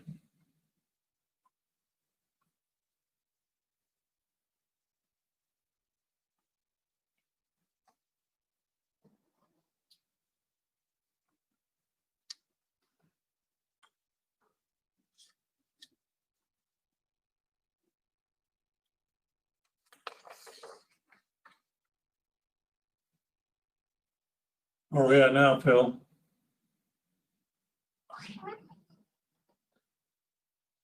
I think I know where I'm at. Well, I'm not sure that I'm right. What's your interpretation? I think it's a closing statement, but I don't know. I think that's correct. Well, first thing I did all night. Was right. At this point, happy to make a closing statement if you want to. And I'll make a brief one, Mr. Chairman. I know this is our third session together. And we apologize for that. No, that's no problem. It's an important issue. And I thank the ZBA, as always, for the time and consideration that you give to these matters. The proposed text amendment will allow future projects in the county to request the ability to utilize turbines up to 675 feet in height, which would be the most modern and efficient turbines available. But of course, that's only a request. It still must be reviewed by the ZBA and approved by the county board. So no turbines of any height for any project are being approved or recommended for approval during this process. As we've presented to you, taller turbines produce more energy.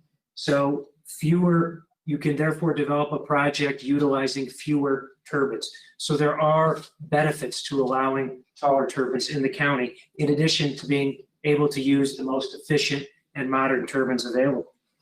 In addition, the county and other taxing bodies still receive the same overall amount of tax benefit because the taller turbines pay more taxes than the smaller turbines. Keep in mind also that new projects proposed with taller turbines or any size turbines must still comply with all of the county safety requirements.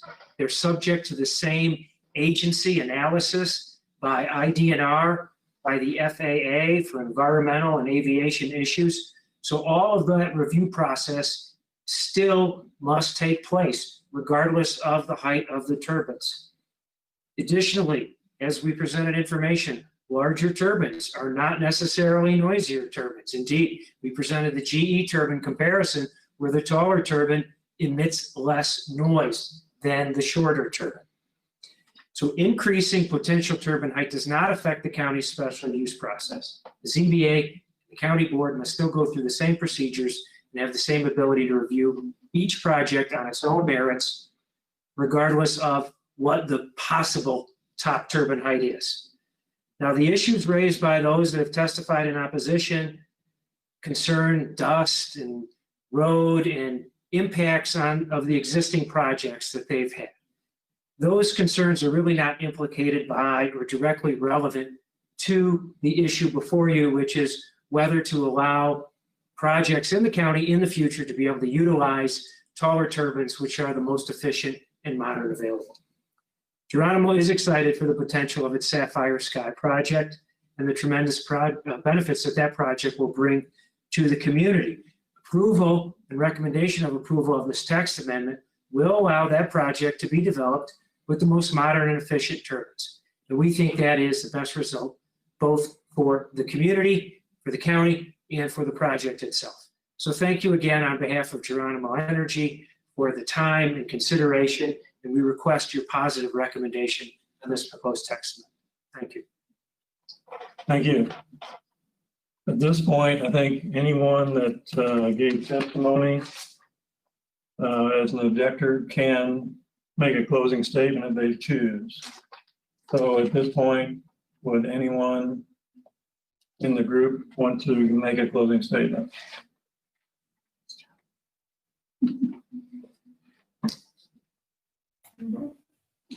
Mr. Jolly. Yes, briefly, real quick. First of all, thanks to ZBA for hearing this. Very important issues, and they're continuing from basically the projects that have gone in the past. So first and foremost, I strongly object to the increasing of the height of the windmills from 550 up to 675. I believe it would create a wide array of additional problems in addition to the ones that we currently have and the projects that are being put in up here currently. You're talking just because they're bigger, I don't believe makes that better for the people of the community, for wildlife, for the property owners in the area that don't participate. I believe it's even an increased hindrance on the ones that live right next to them. There's blades that come off and they travel great distances. They could go across property lines. And I think there again, this opens it up to where setbacks need to be adjusted. And you sure have the power to recommend that. And I believe that even though it's they're trying to just raise the tower heights, I believe it still warrants increasing the setbacks. The noises, I can tell you firsthand, I do not believe that they are within the standards. I have not had any kind of a follow-up to get these noise standards to see if they're even within what the state pollution board says. That's something that has to be dealt with in the future. But in the meantime, we have to live with it. These big companies come in and they want to promise you money, bigger turbines, more money. How much money is it worth for the people that have to live here and deal with it? What's it worth to those people of whom you, the people of McLean County, represent? Not the big companies, not the big companies that come in here and flaunt their money and their big projects around and not caring what happens to the individuals. I never heard one thing mentioned by the companies as to the bigger projects of how they're not going to hurt somebody, how they're not going to affect the roads, how they're not going to make more destruction and kill wildlife and make an impact on the environment.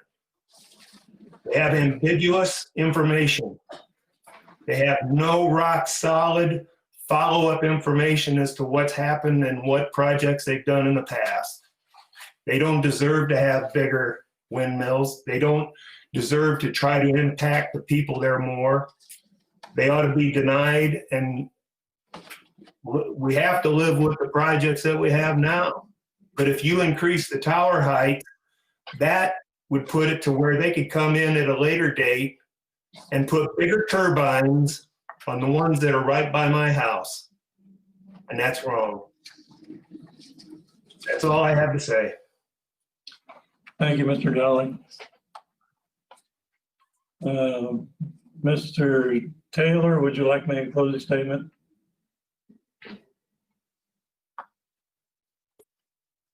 Yes, I would like to. I would really thank you all for taking the time to do this tonight. than in the past. I would really appreciate it if the staff could report accurate information that covers construction timeframes from March to October, does not cover the burden of the construction concerns, and it really didn't properly represent all of the issues that were brought. I still ask for clarification. That would be appropriate amount of time to address residents' concerns from the staff and from the wind farm when they have concerns. And as well as I emailed Phil on August 31st, as was mentioned in the previous ZBA meeting, and have still not heard an appropriate response other than I will get back to you shortly. And this has been over 30 days. So if we're going to continue to allow wind farms in the area to get bigger or larger, I would really like the public to be represented with the appropriate staffing to make sure we can manage all of that. And to thank you. Thank you, Mr. Taylor. Mrs. Slater, would you like to make a closing statement? Yes, please. I just wanted to thank everyone for your time tonight. We really appreciate it. And we up here in northern McLean County are already surrounded by turbines. So you might want to know, why are we even speaking? Well, we do care about all of McLean County, and I know that you guys do too. That's why you serve on the ZBA. I just wonder if anyone in the project area, aside from people who have signed contracts, really know what's in store for them. I just really don't think they do. And I wanted to point out in my closing statement that the construction of 42 or 89 or 95 turbines will really not make a difference in the construction issues. So smaller amount of turbines, it's just a nightmare out here in the construction zones. And my last one thing I wanted to say is, what exactly are the benefits for McLean County with taller turbines? Thank you. Thank you. Are you going to say something, Anna? Well, I didn't present testimony, so I don't know if I'm allowed to make a closing statement. Did you get testimony earlier, though? No, I just asked questions. Okay, I don't think we can let you do it then. Okay, yeah, that's kind of what I thought. Thanks. You put your camera on, so I thought maybe you had something to say. Well, I did, but I think it'd be out of order. Thanks anyway. Bill, that's my record. That's the only ones that gave testimony. No, is that right? I did. Okay. We got one more.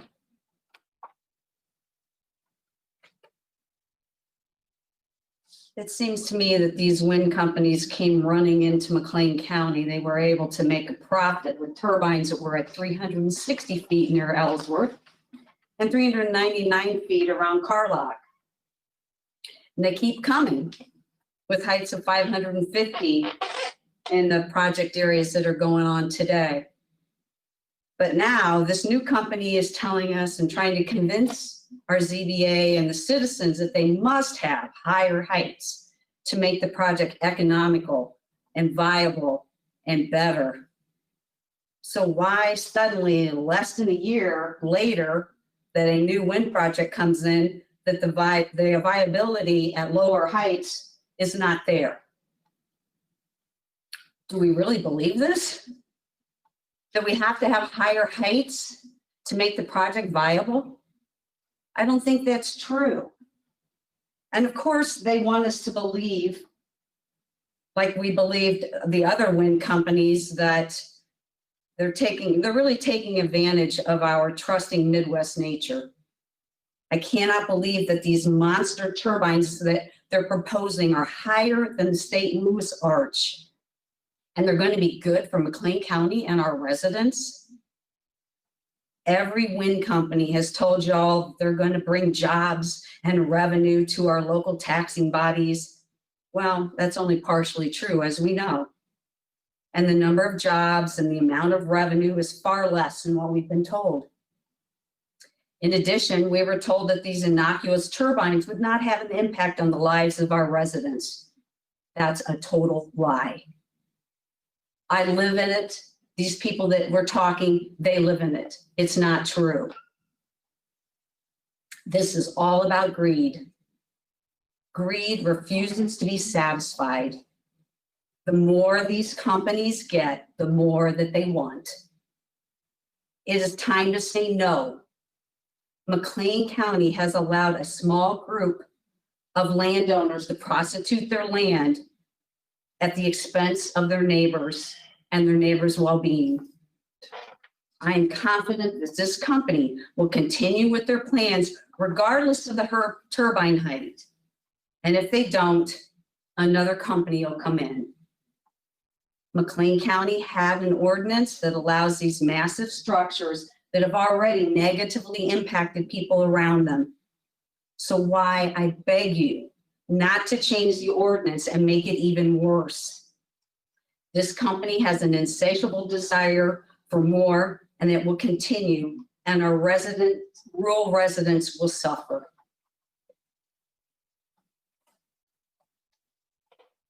Thank you. I think that's all, unless you have somebody else you know about, Bill. That's all that's present, that's for sure. Yeah, I mean, that's my thought too, so. So at this point, we can close it to public testimony. In rebuttal, I would like to say that I have spoken with Travis Taylor by phone at least 3 times since August. And I've also spoken with EDP. I rebuttal, not one time. What Mr. Taylor said about me is not true. That's all I'm going to add. Sworn testimony. I have not talked on the phone to him in rebuttal since August, 3 times on the phone. Mr. Taylor, the public comment portion of the meeting is over. Mr. Chairman, I recommend that you not allow any further comments from the public at this point. At this point, we have closed the public testimony. And now we can discuss this case between the ZBA members.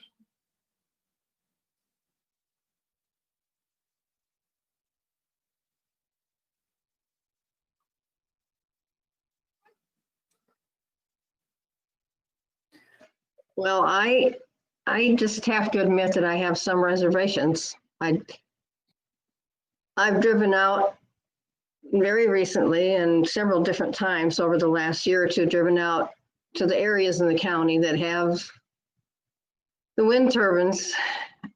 And it's hard for me to visualize having a lot more which are taller than the height of the St. Louis Arch. It's hard for me to visualize in this area.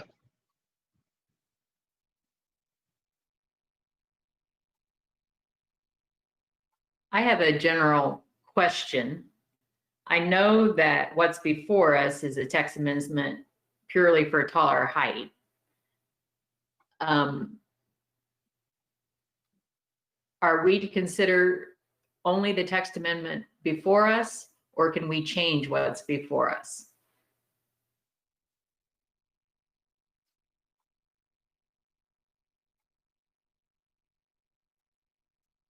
I can't answer that question.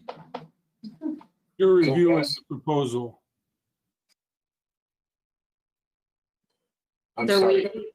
Can you ask the question again? Sure. I guess essentially what I'm asking is, do we either approve what's before us or strike it down, or can we change the wording of what's before us and address any other issue? Are we simply looking at what's before us, period? I think you have a proposal before you that is, that requires a motion to approve, and then you would have a vote. I think then if you voted it down, you could have a motion, or you could have a motion to modify. It's certainly an option.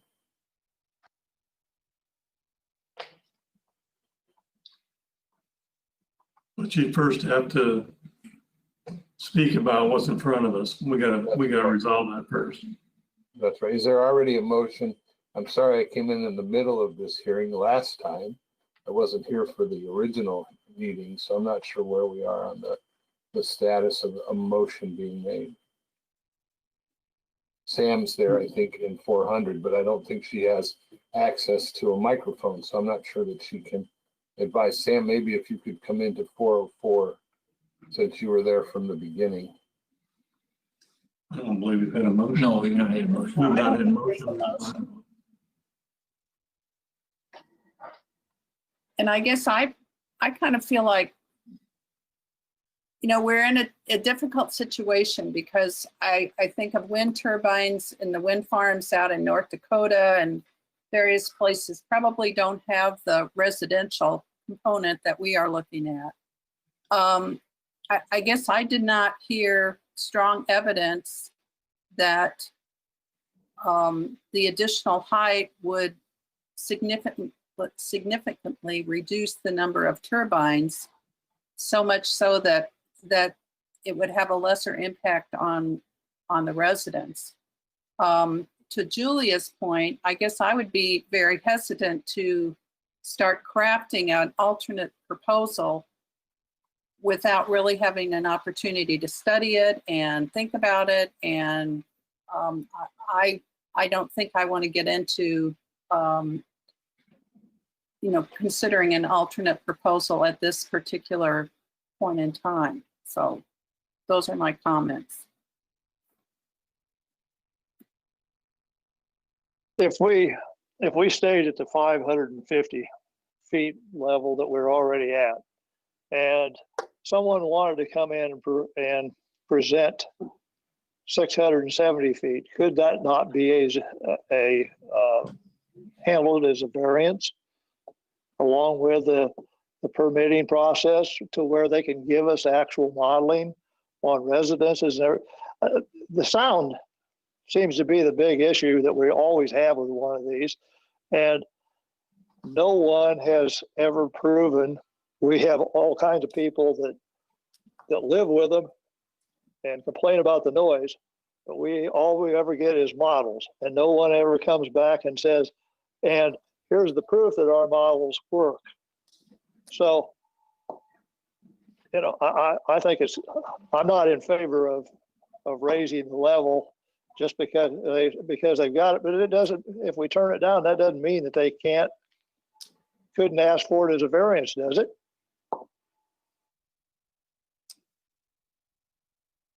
If they turn in an application with our ordinance as it is, we wouldn't accept it if they showed turbine heights over 550 feet. We would make them come in and ask for a variance before they would go through the special use process. Sounds like a catch-22. That's what they're doing now. Yeah, but that gives us a case by case rather than just a carte blanche that anybody can come in at 675 feet.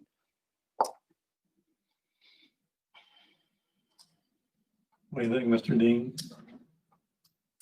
Is that a viable tactic? What I just got from Phil is that he wouldn't accept the application if it was above 550 feet.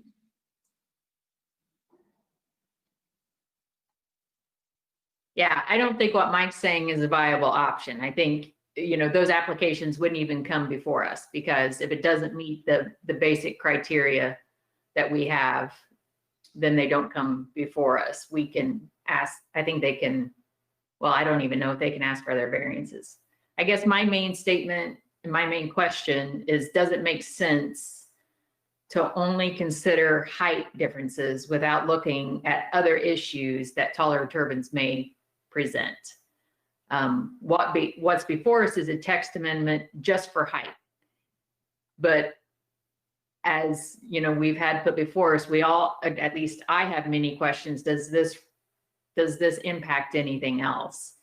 And I'm not sure that I'm satisfied that it doesn't.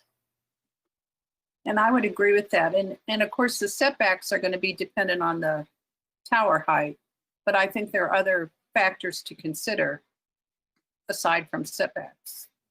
And I guess we could even kind of look at the noise regulation and other things And, along with and I, that. yeah, I think that many people come before us with the noise, saying because noise is a measurable thing and it's something that has data and that they can argue against. But I think if we really got to the heart of it, it's the visual. It's that people don't like to look at them. And if now we're going to make them even taller to where we can see them even farther away, it's going to impact more people. It's not just going to be the ones who can say, I can hear them. That's just my 2 cents worth. I think that we get a lot of noise on noise, but I'm not sure that that's the real issue all the time as people come before us.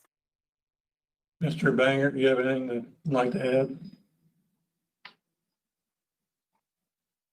Yeah, well, I posed a few questions and not profound in any way, but they didn't lack, I should say they did lack a firm foundation, something you'd want to build off of if you're going to make a good case. And I'm still puzzled by some of the responses, but yeah, I would like to add a little bit more substance. For my part, I don't think I'm kind of the sentiment of the board. I'm not really too much in favor of it. That might be where technology's going, but I think if we open the door to McLean County to go 675, it's just like we've opened the floodgate again. And, let's make them work within the parameters we have. It seems to work. And if you take the amount of towers away, farmers can't get along the way they are now. And it'd be like a lottery system almost. If you start cutting in half or a third away, you have less people that are going to benefit from the leases on the towers. And to me, that would be something that I think is a downfall to it a little bit. It's like then your neighbors get one and you don't, or something like that. And I think that's the other thing is too. I think there was testimony that if we would allow it, I think that a lot of the towers down the east side of town, you might have those at raised height, and all those people there are used to what they have and came in for the meetings and everything else that at the height those are, and they would be possibly allowed to go higher. I think I talked to Phil about this, but he said that they'd have to have a hearing about it. But that's just some of my concerns. Well, and our action tonight doesn't prevent us from reconsidering this at some point in the future, correct? I mean, it's not going to be carved in stone. In 2 years' time or 5 years' time or whatever, we can consider a text amendment at some future point, correct? I would say that's correct. As long as someone brings it before us, yes. But Jim, you bring up a good point. I hadn't really thought of that. So if you have fewer people who benefit from it, I think actually you'd probably have more people speaking out against wind farms if fewer people are gaining benefit from it. That's a really interesting concept. I hadn't thought of that.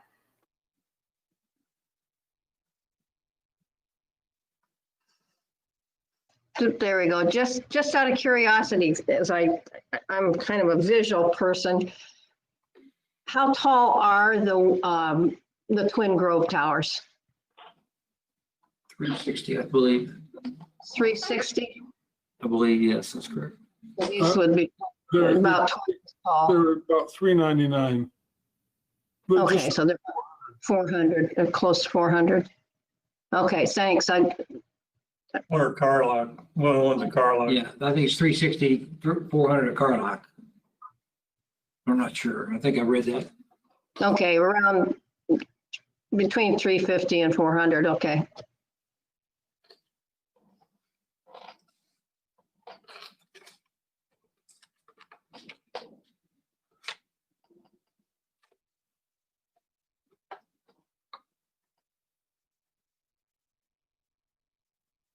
Okay, my comment would be, I'm in favor of wind farms because it's, I look at it as a property rights thing that the farmer ought to be able to do what he wants to do with his land. And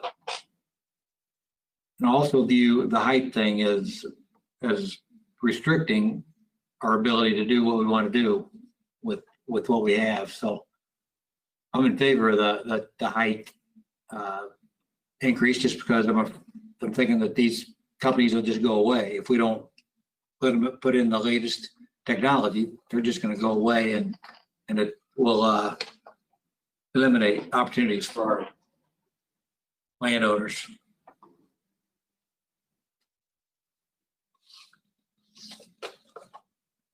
I think that's a good point, Rick, and certainly something I contemplate, as I look at it.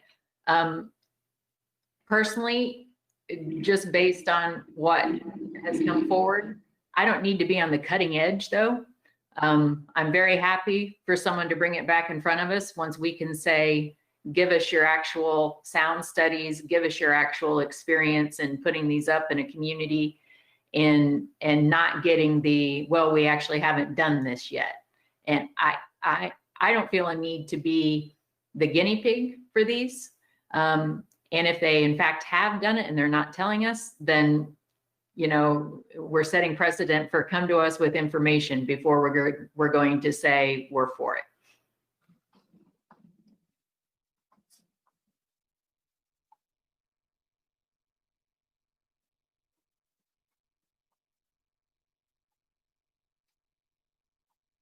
What's the next step, Chairman? Well, is there any more discussion on that subject? I'd make a motion that we reject the proposal or the proposed amendment.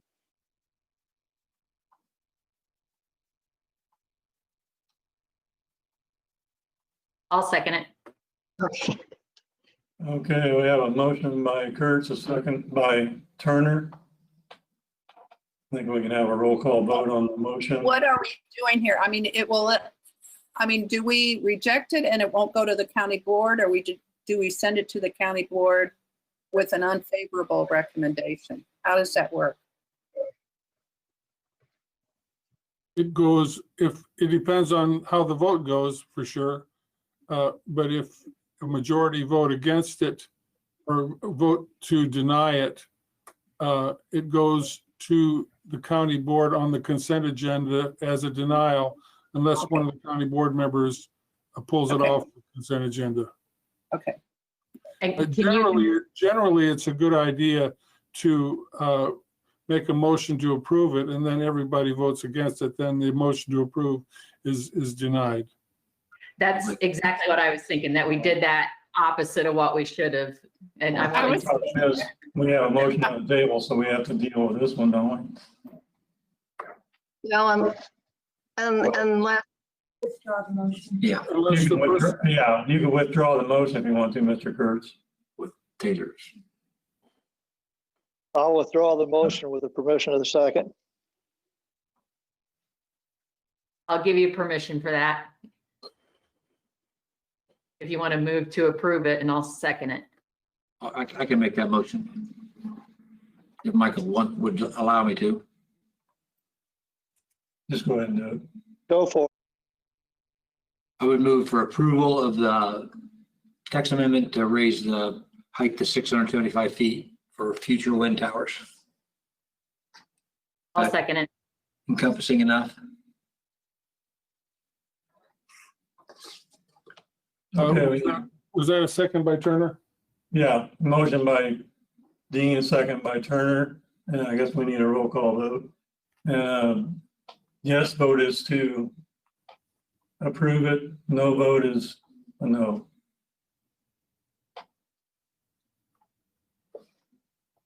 Taylor? I thought they just changed it. That it's to deny, that the motion is to deny. Is that correct? To deny? The motion is to approve. To approve it, okay, so So if you want to deny it, you vote no. no. Yes, I vote no.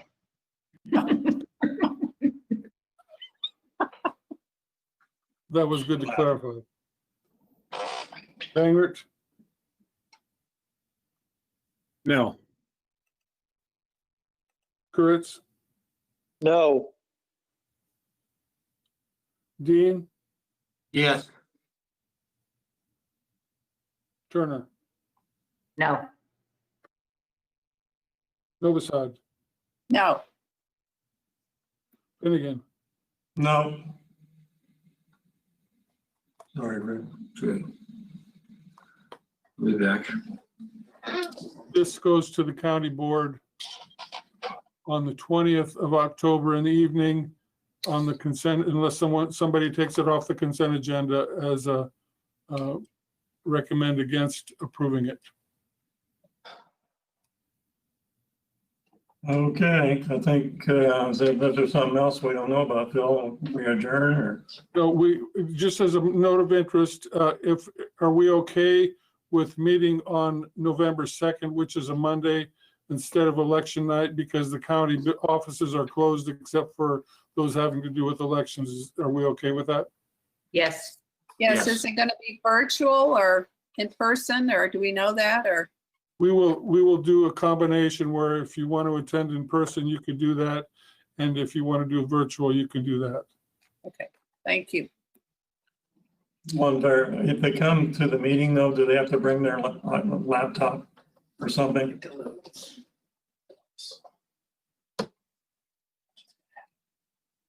I think we had trouble with Rick tonight. He didn't bring anything. Yeah. He was able to borrow one, but I was thinking there was. With this situation, we're winging it kind of either way we go. Some people don't have access to a computer at home, so they need to come in, and some people do have computers at home. And then we have a bit of an administrative nightmare having people here now when we're doing it remotely. So let me get just a heads up. If we have a meeting on the 2nd, who wants to do it remotely? Hey, Phil, this is Craig, and can I just jump in for a second? Yes. I just want to let you know that we have plenty of space and I have plenty of laptops. If there are people who want to attend in person, they can bring their own laptop, or I can provide one if they give us advance notice through your office. Okay.